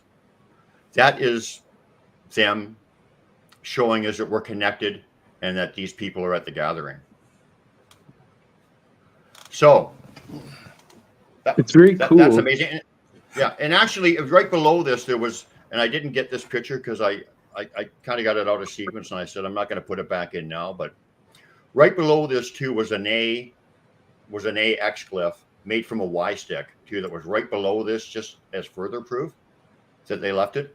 So this represents their interpretation of us at the gathering, and that they honor it because it's their gathering, and I'm getting the energy too when I'm saying this. So let's go to the next picture. Beautiful. So on the day before we left, this lady, her name is actually Christine McDonald. She was just pulled to go to this area and check on that glyph that I just showed you one more time. And it wasn't a coincidence. You recognize it for what it is. And this was also a day too when I was talking to her when the raven was flying right overhead, like answering questions, like I wonder if it's like and they were answering us like immediately kind of thing. It was magical. All this magical stuff was going on. So anyway, so she's drawn over there because she wanted to see that little ladder glyph again. So she went over there and she saw this right beside it. And this one has got 4 extra sticks, and they're all bundled together tightly. The first glyph represented the 8 people that were there initially. This glyph represents the 13 or so that ended up being there in totality. And the first glyph represents connection. This glyph represents a tight bond. You notice that they're all tightly bond. The connection is stronger. This is everybody together. And that's undeniable to me. No, so I've seen your pictures, like some of the ones that we've gone through. I don't think we've seen the one I'm thinking about right now yet, but I found, and we're talking about structures and things they use and make, because there's this I call it a shrine that we found. It's off of a trail, but it's probably about 2 or 3 kilometers up the trail, up the hill, like up into the mountain. All these little trinkets have been left behind on this shrine, and they literally used like these arrows from way down below at the beach, and these arrows had disappeared years ago, and all of a sudden they showed up at the shrine. Yeah, and it's like, I'm telling you, no kids grabbing this stuff and bringing it up there. Nobody's doing this. I seen the arrows there years ago, and they disappeared, and then they just showed up at the shrine, and it's, they'll gather anything and yeah, but that gave you validation seeing that. Oh yeah, and believe me, they know that they have that, they put that together. That's why it happened. The thing too, that reminded me of the picture that reminded me of the areas, because we also found these little mini houses. Okay, they're made out of little like sticks and moss and stuff, but they're only like this big, and they're up at the base of the tree, and they literally look like a little fairy house. Yeah, literally, and this is the exact same spot where we've seen the Sasquatch, and we tracked his tracks going right by the shrine. And I just go, it's just so cool to see. Like, you've literally, you captured some stuff on photos that are like the same thing that we're getting, man. Exactly the same thing, basically. Can I skip out for a quick washroom break? Of course. And you guys can talk about me while I'm gone. He's the best. We love Brian. Well, maybe we should take an intermission. So should we betray Brian now? Let's talk about behind his back. What do we say? Never. You catch up with the comments there? Hey, I think I could use a wash and break myself. Well, let's take a break, and I'm going to play some of my music. Guys, we'll be back in a minute. Let's play. I want to play the Karma Vulture. I like that. Here we go.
And we are back, ladies and Who, gentlemen. who was that? Who was that band?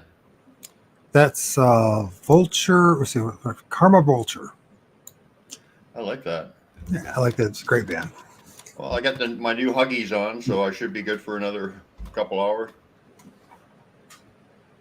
Good. Glad to see the king is comfortable.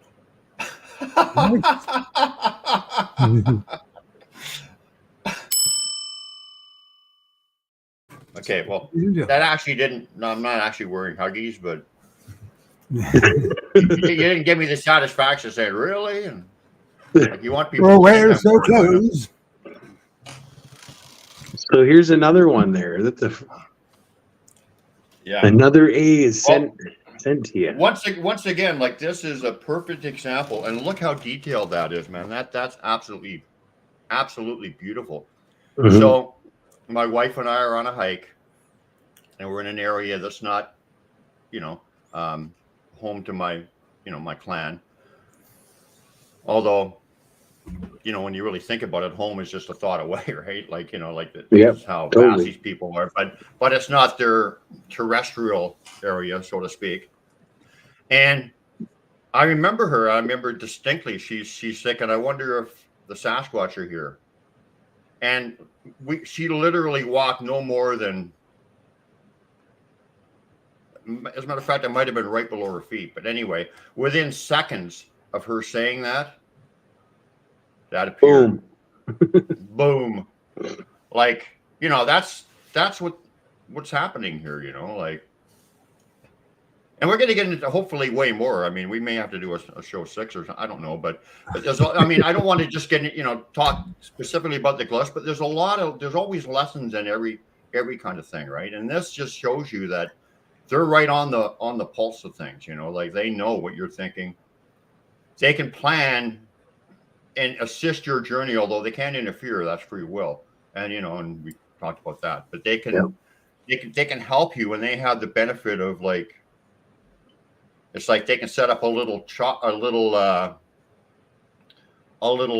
breadcrumb trail of stuff, like almost as if you're just frozen, and then they'll go and set a trail up, and then you'll walk into it, kind of thing. Or yeah, I could see them being able to do that kind of stuff, like with the no time and no space or whatever we talk about there. Like, they could just literally lay it out in front of you without you in a millisecond, even lesser than that, just a flash, man, and it's there. Yeah, and I know that is possible. And I mean, this stuff is like, like we're talking like, stuff people would consider way out there, whatever. This is just like normal conversation for me, because I live this and these lessons every day, and all these knowings and whatever. We'll get into the Love Zap and whatever, but all these knowings or whatever are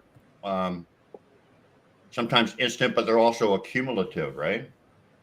Yeah. And so there's a lady that I know, and I 100% believe this because I've kind of seen it myself, not in that particular way, but just speaks to what they do when they set things up and you're not conscious of it.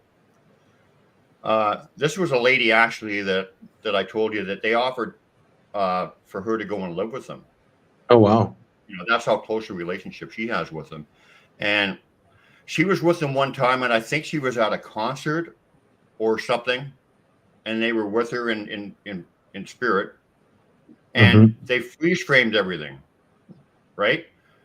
Everybody was like, in Star Trek or whatever, where they're all like frozen, and Kirk and all of them are all walking around them or whatever, and they're interacting, and they could have walked and put something in front of this person or that person or anything, and they would not have known it. I mean, they would not have missed the time. And then it was just like, then they were back like nothing happened, right?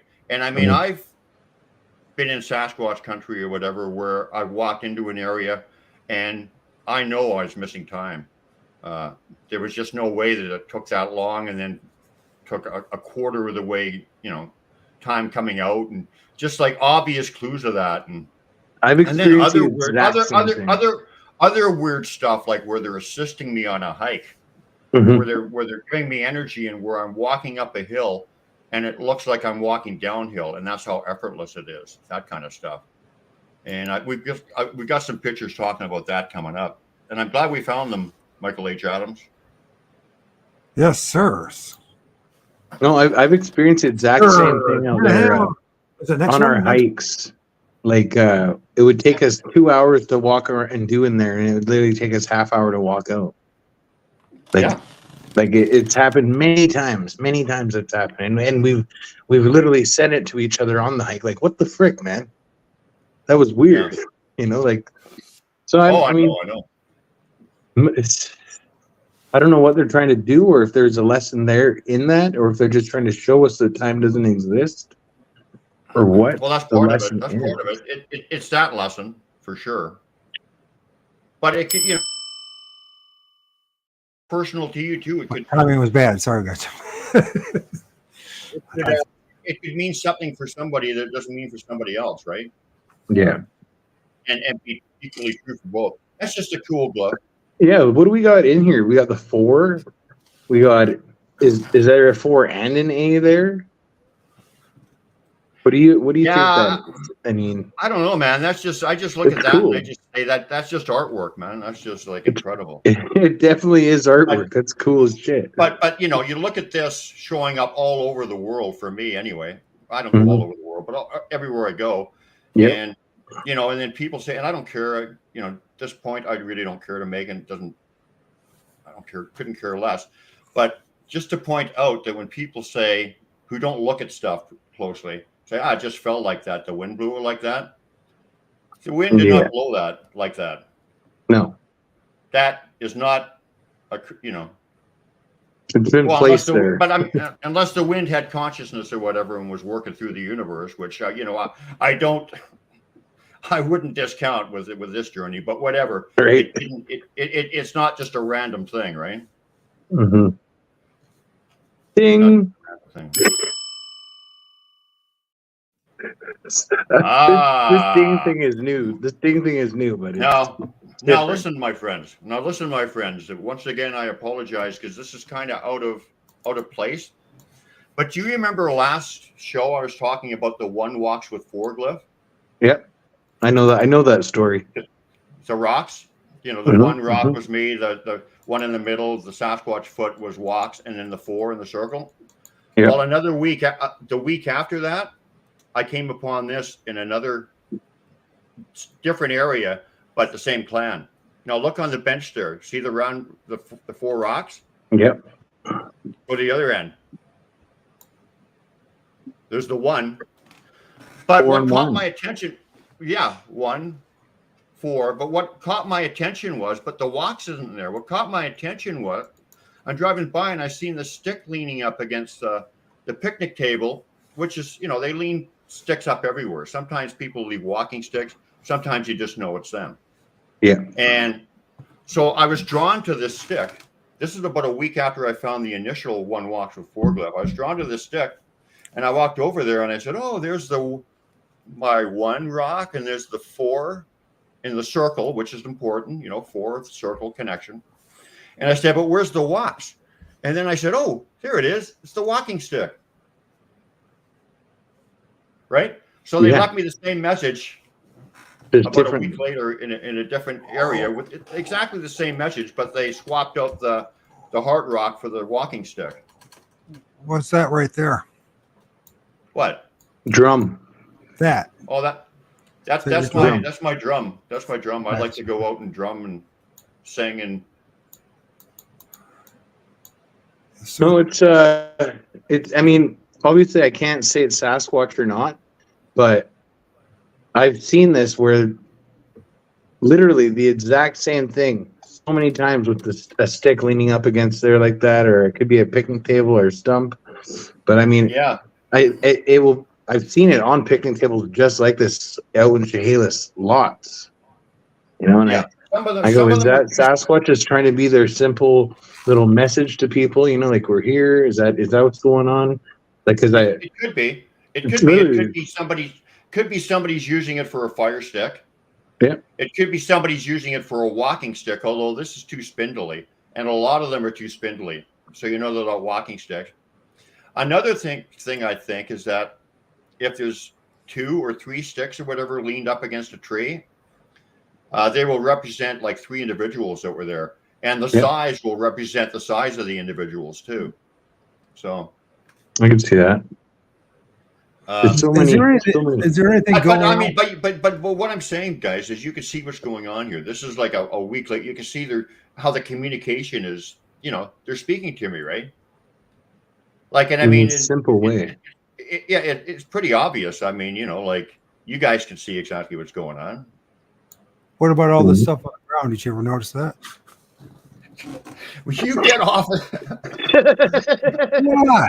I love you, Michael. Come on, Michael.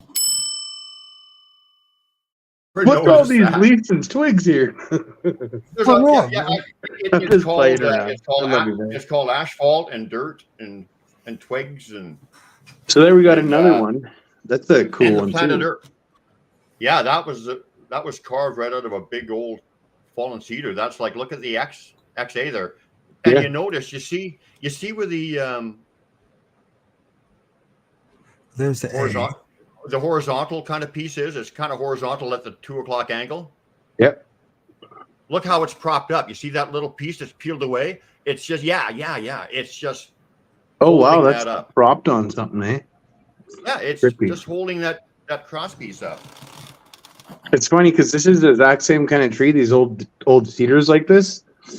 The same There he goes. exact same big stump, kind of like this, but it wasn't as decayed. That the Sasquatch gifted us the music out of. You know, these old big cedar trees, man. I could hear the music coming right out of it. So, you know, you'll find their signs in like little tiny glyphs. You'll find them in humongous stuff like this. Mm-hmm. Diesel would know. He'd be able to find all sorts of entities in that thing. Yes, all sorts of entities in that thing. Yes, the faces. Well, they use it. Shall we move on? Live off the elements. There's our smiley face. Just their sense of humor. Just left at the foot of a trail, you know, and it's just like, hey, be happy. We're here with you today. That's how I take it, you know. Like, just remember. Yeah, for sure. I like that, man. Move on there, my friend. Ding. Saya Canahan. There's a very, very powerful lesson in this, gentleman. So, Michael should like this picture. My wife and I were out. There was actually about 8 pictures in the sequence, but I skipped the first year, so I'll just explain it. My wife and I were out, and we were hearing, you know, like all these accounts from a gathering that some of my friends had just went to about orbs, right? Mm-hmm. And we went to this place out by DeRoche. Mm-hmm. Because a friend told me that there was a Sasquatch elder out there or whatever that he had contacted in this exact spot. And so I thought, okay, well, we'll go out there. So anyway, so all of a sudden the wife got this thought in her head. Let me get my picture out and see if any orbs show up. Well, experience tells me that this thought was not just a thought. It was one of those, hey, we'll give you this thought so that we can show you something kind of thing, right? Yep. So she took about a series of about 10 pictures or something. What are you doing, my friend? He's just looking at the orbs. Inspecting. Is it okay? He loves it. He loves it. Yeah, he loves it. He loves it. He does. Okay. I guarantee it. He loves it. He loves it. Okay, so this is about the third picture in the sequence. Okay. The first picture is completely black. Sure. Well, there's nothing there. Yeah. No orbs. Second, just dirt. No, nothing. Just like the dirt and the dark. There's not nothing there. Absolutely not a thing. Second picture, and these are all taken within like, you know, seconds of each other. Second picture, you start to see a few orbs coming in. This is the third picture, okay? This is the third picture. Yep. Now they're really coming in. So let's go on to the next picture.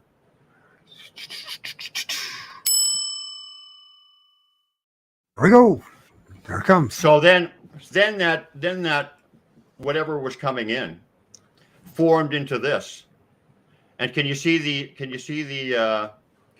face there, and the trident and whatever? And look at that energy. Oh, there's the trident. Oh yeah. Yeah, look There's at that energy, man. I mean, this being started coming in, forming out of the orb, right? Like there was no fire or smoke there or anything. Eh? Like that, it almost has that smoky look. You know what I mean? That's so cool, No, there was man. no. That's fucking I mean, awesome. You saw the picture of O.R.D coming in the smoke, right? Yep. That's how they can do that. Yeah. So that just appeared. Really cool. This is about the fourth or fifth picture. Okay. So let's go on. You can. I promise you can look at these all later, my friend. all day long. You can play. I've captured pictures. Pictures like that before, where there's thousands of look at that. Look at how they've almost all cleared out. Now that being is walking off. Exit stage left. Mm-hmm. It's blue. Make it I like this picture. This is a really good picture. So I like how it's totally changed now, man. Totally changed. I love it, except the energy. Yeah, look at that face in there. Trippy. Well, I just see it walking off. I don't see it. Anyway. I see what you're saying. I totally get it. Whatever it is walking off. Okay, so let's go to the next picture. No. Is this where you're talking about the walking off and the? It looks like shoulder. It almost looks like where you are there. Like it just looks like it's side profile walking off to the left. For sure. Almost looks like a leg or something. Yeah. Anyway. That reminds me almost of like one of your glyphs right there. And there's the fire pit. See, so there was no fire. Yeah. Okay, so let's bring this down so we can keep the story coherent, and you can do your investigations at future date. Okay, right. So this is the next picture. Look at that bean. Look at that face looking at my wife. Yeah, that's the entity. That's the Sasquatch bean. It was a female, powerful female, and she's just there smiling and looking at my wife. That's so cool, man. You see that? No, totally. Two big eyes. You can see the nose. You got the mouth. It's huge. You can't not see that, you know. Okay, now the next picture. So no, hold on a second. Let you come down. Calm down, sire. Us peasants can you catch up with you. Now come on. Us peasants. Is this an eye right here? Is this an eye right here? You're saying? Is this the nose? Yeah, I see a face. Yes. But you also feel an energy and a benevolence about it. It's just a kindness there's just, I can feel it. Well, if you could help everyone else to see what you guys are seeing, that's all. Yep. Oh, for sure. I see it 100%. Very cool, man. Very cool. So about a second after that, let's go next picture. And nothing. Of course, it's gone. Nothing. Yep. So here's the lesson that was given to me with that. And this is a very powerful lesson. Like there's always lessons in all these experiences. So, I found with R.E., like when I'm connecting with him, I'm talking about him on the show, for instance, he can be with me. He can be with you if he so chooses. He can be with 5 or 6 different, and I'm getting the energy right now, different people at the same time. He can be with us all at the same time. That's how they can connect 3 or 4 people and bring them into a situation where something profound happens and everybody learns a lesson from it, right? Oh yeah. But for sure. The lesson in this is when we saw all those orbs coming in, they all came in and they all formed basically into that one being. Mm-hmm. So this omnipotent being, his consciousness was coming in from all different points of consciousness, from here, there, everywhere. He was, and forming into this one being. Very cool, man. I think filmed that. I filmed that. It's like this last fall. But you saw it, and now you could see it from picture to picture, right? For those that are interested on my YouTube channel, you can go back and the stuff I posted last fall about this, right? And several videos about that of me filming the same thing. So I've filmed like ectomist and ectoplasma. When did you do it? Last fall. I did several videos about it. Thank God I did it before you. Okay. Hey, well, I took a picture like that 20 years ago, guys. So take that. Yeah. And I really did. Where's the proof? That's right. There you go. Okay, I remember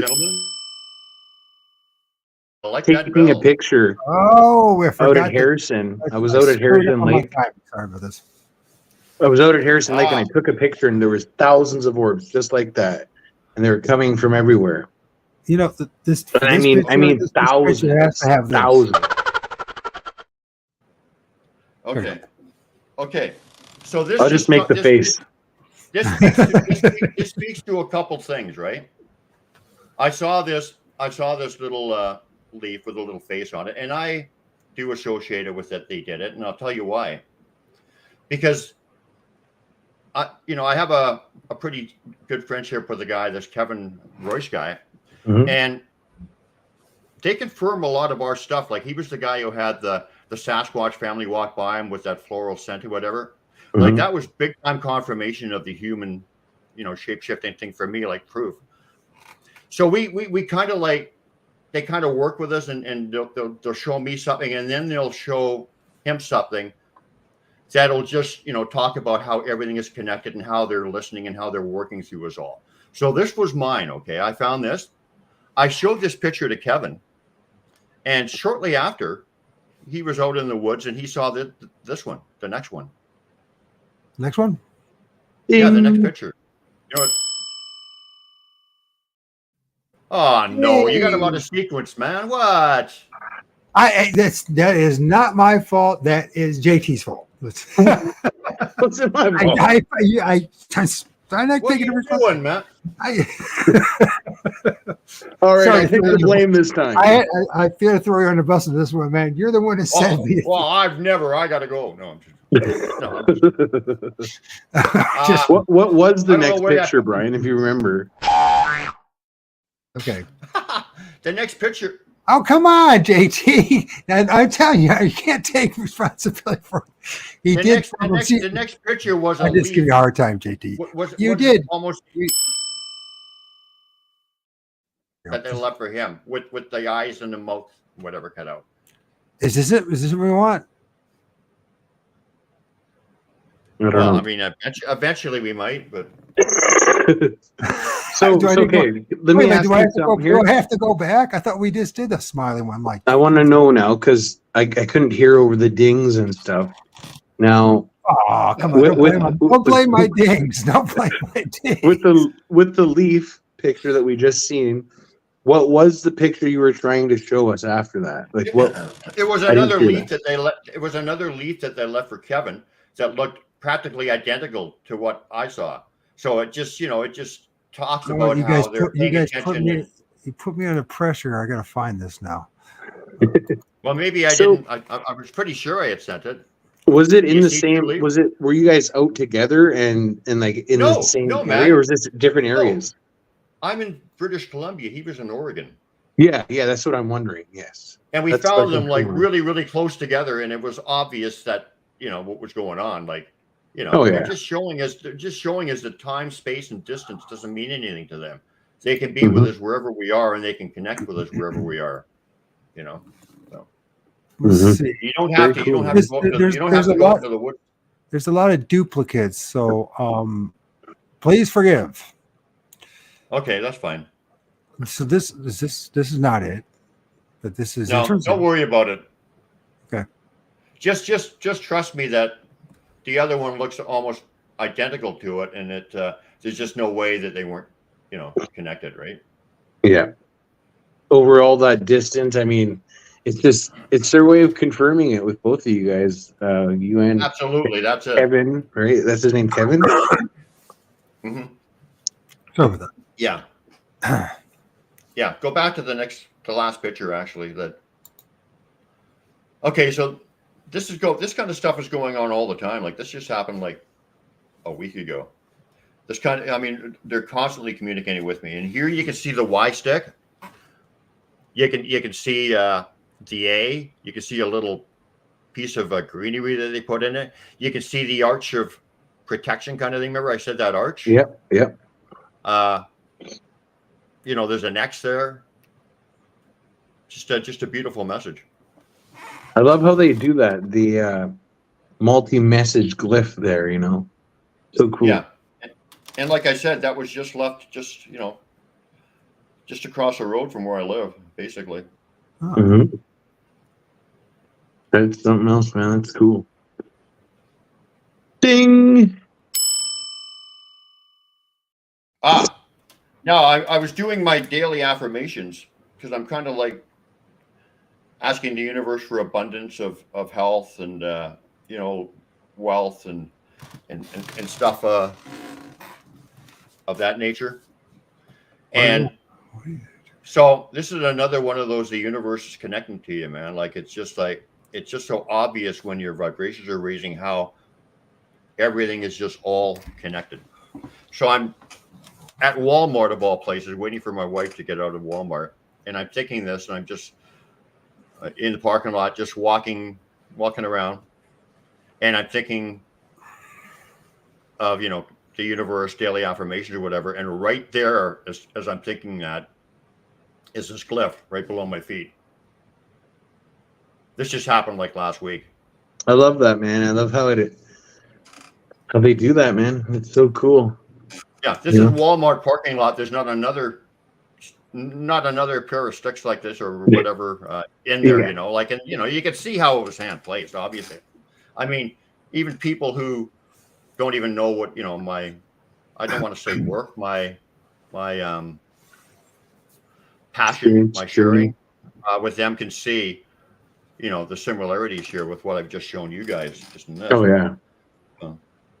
And then a couple of days later, the same thing happened. It might be the next picture. Cool. Before we go there, the world famous Diesel in New Jersey asks, what are they protecting you from? I don't know what he means. From what? Like, do Sasquatch protect you from anything? I mean, I would just say. Well, I've been rescued out of the woods, and there was actually a glyph because I recognize glyphs that was involved in that. Do you want to hear that story? Yes. Sure. Where they literally rescued me out of the woods. So they will protect you while you're out there. There was a predator at one time when Sue and I were out there. That's an incredible story too, where we heard them coming across the creek, the Sasquatch, like a big, huge rumble, whatever. But we didn't see anything. But we knew it was protecting us because there was a big grizzly track right in front of our tent, one single track. Or it looked like a grizzly, even though they're not supposed to be down this way. It was a huge bear track. And they might just have put that there just to show us that they protect us. Because there was a lot of magic that went on with that, too, that I won't get into that story so much. But anyway, so the one where they rescued me out of the woods, I could go on for hours and hours, guys. And we already figured that out, Brian. We already figured that. How about this? We're only covering. Hold on. We're only covering like little bits. We're almost done with. We're almost done with the images. So just go ahead, share their images. Okay, and then we'll get into their messages. Unless you're worn out, JT. But if you're not. No, but I do want to talk about. I'm having a fun time listening to Brian and his story. So okay, so if it's all right with you. So my wife used to live in Oregon, and I lived in BC, and I would work graveyard shift, 12-hour shift. Right after the shift, I would drive all the way to Oregon, which was another 8 hours. So I'd be up like for 24 hours. It's a miracle I didn't get killed, guys. Honestly. Wow. Because doing that like once every couple of weeks. Oh yeah. So this was one particular day when I did that. And, I'm not like any, a young spring chicken or whatever. So it takes me a long time to recover. Like the next day, I pretty well just want to sleep and stuff when I was doing that kind of stuff. This is only just like 4 or 5 years ago. And anyway, Sue wanted to go on this big major hike the next day. And I said, okay, whatever, sure. So as soon as we got out of the car, we're out way up in the mountains in a real desolate area in Oregon. As soon as we got out of the car, I saw these glyphs on the ground. You know, we had walked maybe 100 yards. And one in particular was these 2 peel sticks that were like side by side. And I've seen that many times. And there were some other little glyphs there too. And I thought, excellent, our friends are here, right? So I was pretty excited about that. So we're hiking along. And then all of a sudden, Sue decided she's going to start hiking up the side of this slope. I'm beat, man. I can hike and I can bushwhack and do all that stuff still. But I wasn't going to be doing it this day. I was just too tired. And I don't hear that well. So I'm yelling up to her, I'm not coming up there. I'm not coming up there. And I just said, screw it. I'm just going to go back to the vehicle, right? I'll go back to the car and wait for you. And she was yelling, just hang on, I'm coming right down, but I couldn't hear her. So anyway, I decided I'm going to go back to the car. Anyway, I'm useless with directions. I got lost, okay? Wow. And this is in the fall in Oregon. Nobody around, wilderness and whatever. And I'm thinking at one point, a couple hours in, because I'm wandering around for a couple hours, literally.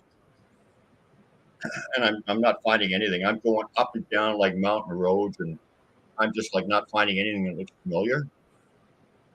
And I'm thinking, okay, at some point I'm going to have to actually gather wood and start a fire because I'm going to be here for the night. I'm lost. So at one point, I walk into this little open area, and there's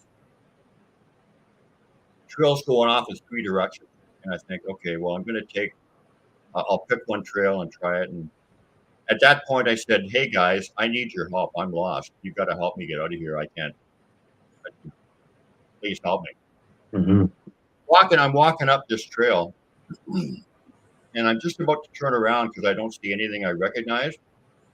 All of a sudden, I see these 2 peel sticks side by side on the trail. And I say, awesome, man, I'm back.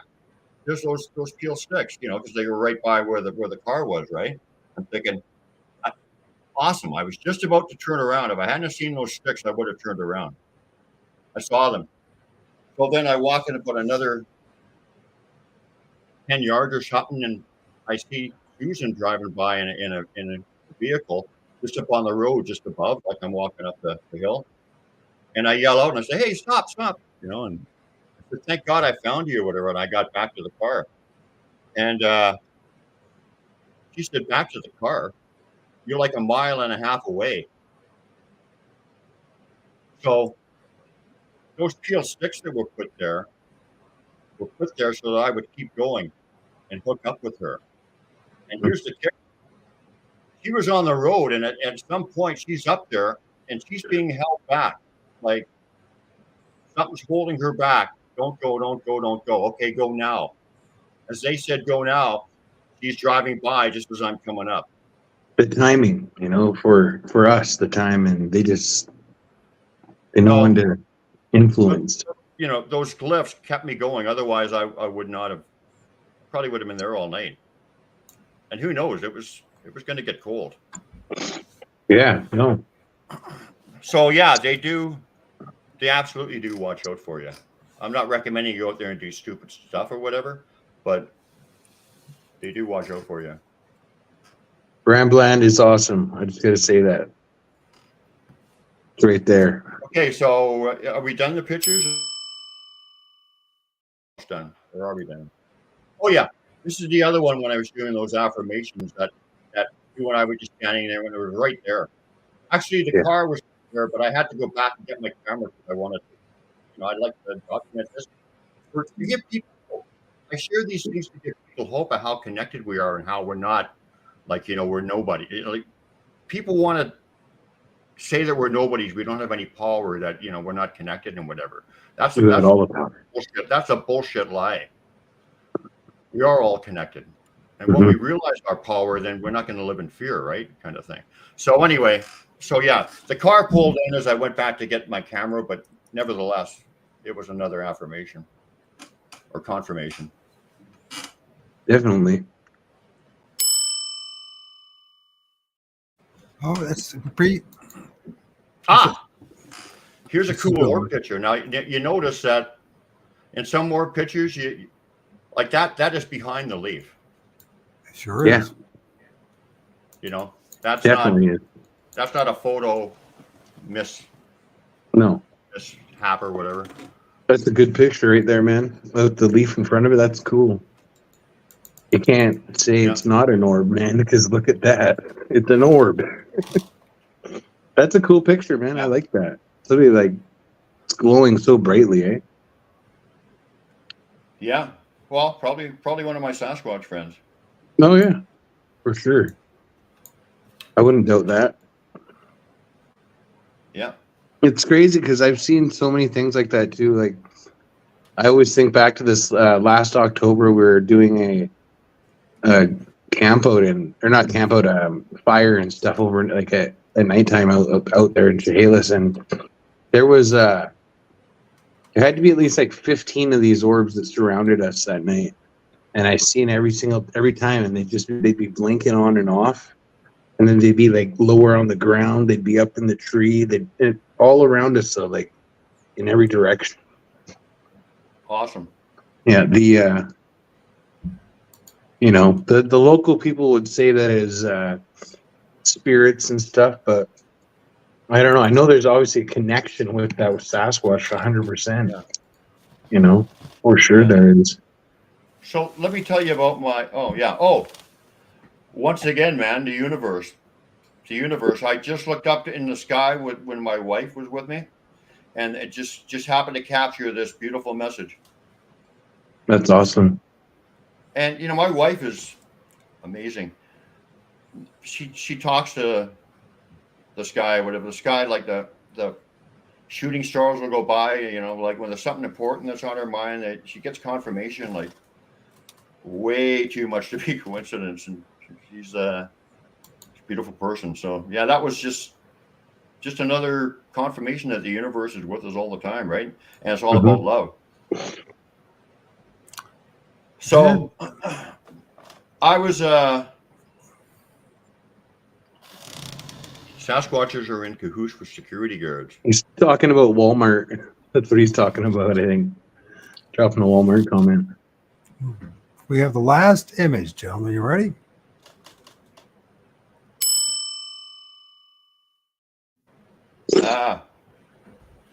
Yeah, just something that they do. They'll etch in the sand, like they etch my wife and my initials in the sand. I thought I had that too. I thought I had that story. But anyway, that was they show you things slowly. Like there was a huge story about etching in the sand, but they showed me the year before that they did it. So that when I saw the big story that was going to unfold, and this is once again talks about time, I knew what was going on. And I don't know what this means, except I've seen that little cherry kind of strawberry kind of thing over to the left in a few glyphs. And I find it very compelling that it shows up. I think it speaks of something extraterrestrial or something. Is just my meaning, my feeling. Like a heart or something, almost. He called it a strawberry. It's got that shape though, for sure, right? Definitely. Yeah. So that was all the pictures, my friend. I know I sent you more, but it's fine. That literally is all of them. I guess including the ones that I added to it. So, believe it or not, we went over probably 120 images in the past 2 days. Okay, so one day I was walking along with Randy Brisson and another friend, and we're all of a sudden I got hit up with this floral aroma. Beautiful floral aroma, and it's a female Sasquatch scent. And it was so strong that it burnt my nostrils. My eyes were watering and my throat was sore. Now, it wasn't for Randy, so he but he's very in tune. He got it a little bit. The other guy is not open to the spiritual aspect of it at all. He didn't get anything at all. And so, anyway, when I told Randy about it, my experience, he just kind of smiled or whatever, because he knew something beautiful was going to be happening down the road. And it was the female Sasquatch really connecting with me in a profound way. So about a month later, I'm walking down the path. All of a sudden, I heard some rustling in the bush, and I had this knowing. You know knowings. You know what knowings are like. You just know stuff. It's part of the journey. I just had this knowing that Rajase, Ari's daughter, was in the bush, and all of a sudden I got hit up with this love energy, this loving energy, and I automatically, instantly knew it was like universal love, and it was like the God source or whatever. It was profound, and I just started weeping, like literally weeping, like tears falling down. I mean, it hit me so hard, and I instantly knew that we were all connected. I instantly knew there was no judgment. There was no reason for judgment. There was no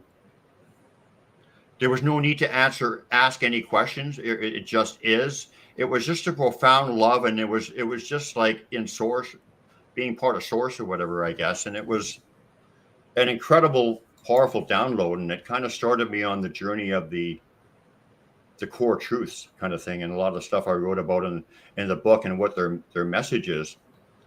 And it's we're controlled by fear and whatever. Yes. And we've been manipulated for ages and whatever, and we don't think that we have any power. I mean, we are creators. So every thought and action that we have goes out into the collective. And I got a vision from the Sasquatch of a spider's web. I've actually had holographic visions and stuff played out in front of, like, wild stuff. But anyway, this was a spider's web, and it represented the universe. And every strand on the spider's web represented an individual or whatever. So every time that spider's web was vibrated, or a thought or an action, it went out to the entire spider's web. So every thought and action affects everything, right? Do you know what I mean? That was the analogy that I got there. So sorry, blowing my nose. Yes, indeed, sir. So it makes you want to be really, really responsible with your thoughts, right? Yes. And there are consequences to the collective, whatever. So Magical, magnifying. the lie is that we're not powerful. We are powerful because we do create with our thoughts and our actions. So by keeping people separate, making people think that we're divided. Yep. All these wars, all these different races that we're supposed to judge, all these different things that are not based in the heart, that are creations of man, are what are stopping us from raising our vibrations and getting over, this, just the way we interact with each other. Because when I was in that love vibration and when I'm at my very best, you can't have those thoughts. You can't be like that. That is what the conscious shift is all about. It's just raising our vibrations and a change that is adopted by the collective kind of thing. So, and that's kind of just going over it in a nutshell. But I remember one time I went out in the woods and I was thinking about the jibby jabby, and maybe my wife wouldn't be able to come because of the border situation. And that was the only thing that was bothering me, only thing I was in fear of. And I went out there and I just asked them, I said, guys, I'm not myself. You take this fear away from me, because I don't want to live in that vibration. Being aware is one thing, but being in that vibration is another thing. It keeps you there. So I just asked them, and instantly, just like a light switch went off, it was gone. And it was just like a miracle. And that's the kind of beautiful stuff that can happen, right? Yeah.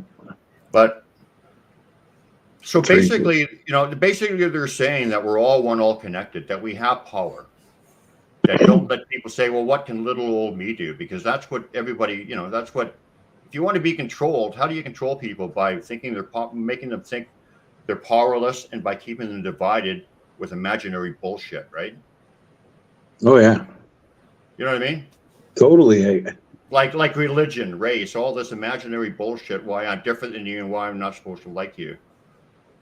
It's like anything that takes us away from this natural state, all this for the stuff that divides us all, man. And it's all there they want us to, be that way. They don't want us to be connected. They don't want us to be, consciously ascended beings that we're supposed to be. Yeah, and they're giving me little powers that be. Little simple lessons or whatever, like, I mean, I'm obviously not perfect. I'm human, and we're conditioned to be judgment and all that stuff. We do it every day, right? But really, if you try to get away from that, you'll notice a huge difference in your life. I remember one time driving down the road and getting a hands-on lesson. I'm starting to think of this guy who I thought did me a disservice or whatever. And and just prior to that, I was in a really high vibration, like I was right connected in. I was feeling really, like connected. And then this thought came into my head, and I'm starting to think of this guy, and all of a sudden my vibration just plummeted. Like, because I was going into this judgment mode, and how dare he, and I just said, screw this. I stopped it right away. I said, no.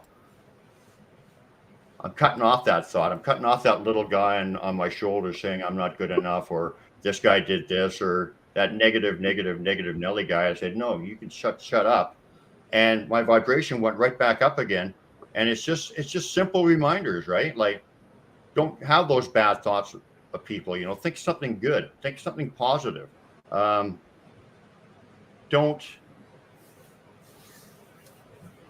deal with it. Deal with it right away.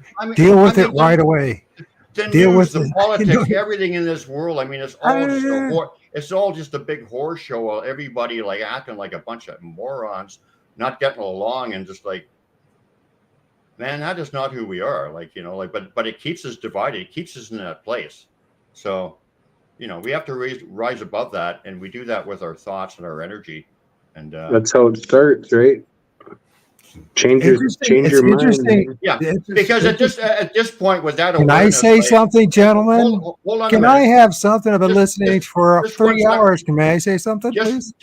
In 1 second. But at this point, awareness is one thing.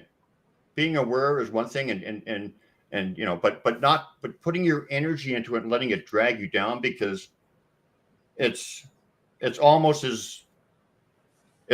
same as if you don't know what's going on, in a way, because you're still buying into that lower vibration. So we have to raise above that and just realize that, the dark has to come to light in order for us to see what's going on. And so this darkness and whatever that we're going through is actually putting that flashlight on the situation. And you notice people are starting to wake up and say, wait a minute, this isn't right. This isn't right. Right. So yes, you can say something, Mr. Adams. Thank you, King Can of Ham. Thank you. Anyway. Can of Ham. So, first of all, do they make canned ham? I'm better at interrupting than him because I've done over 200 shows, right? So I'm a professional at needling in there. Go ahead, sir. I'm extremely polite, believe it or not. Really? So, anyways, hey, listen.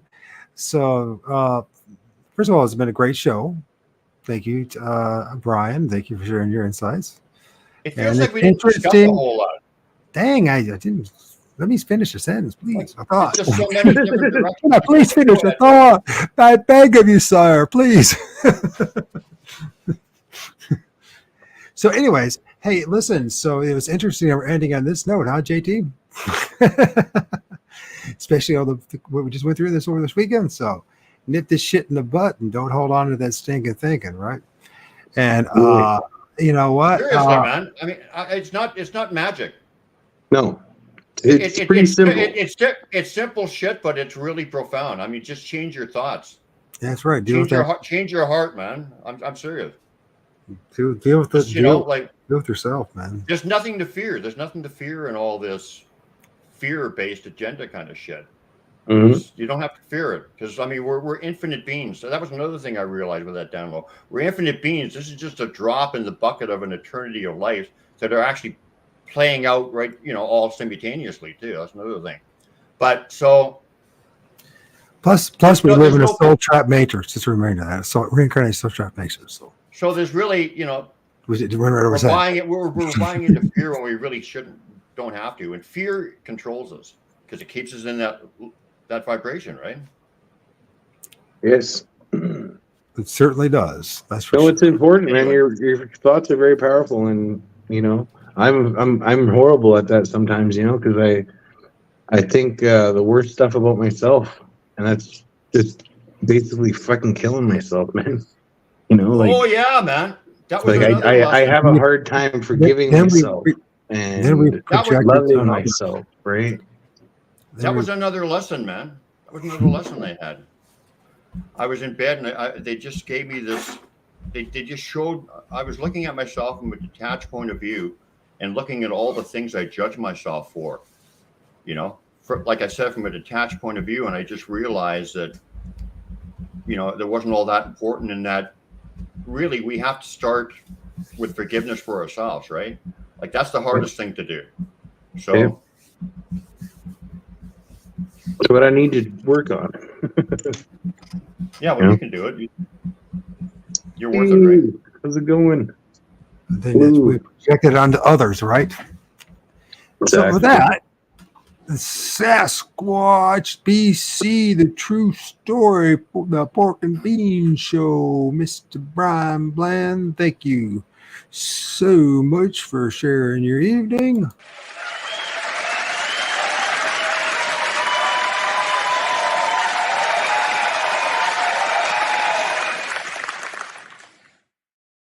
And with that, just a couple of things, a couple of business.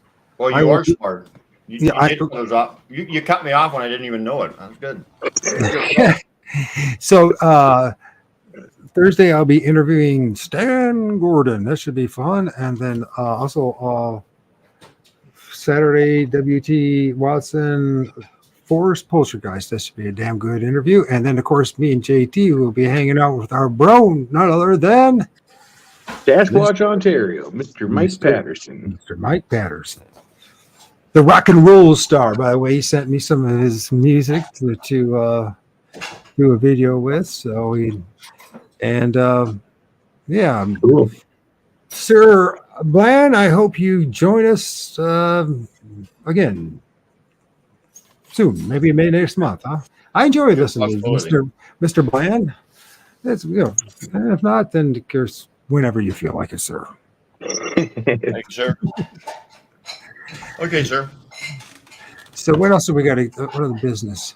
We got all the business taken care of? Yes, we are, sir. Yes, we are still live. We are live still. I was almost off my guard there. With that, let's end it with, of course, the intro.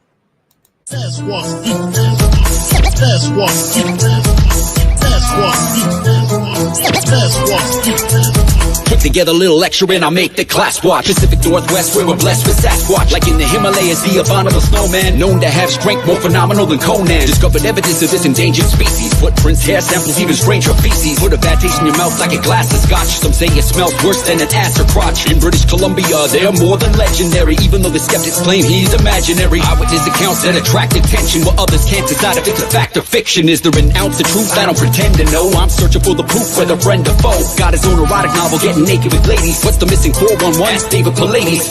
There's things that are not known. There's things that can't be known.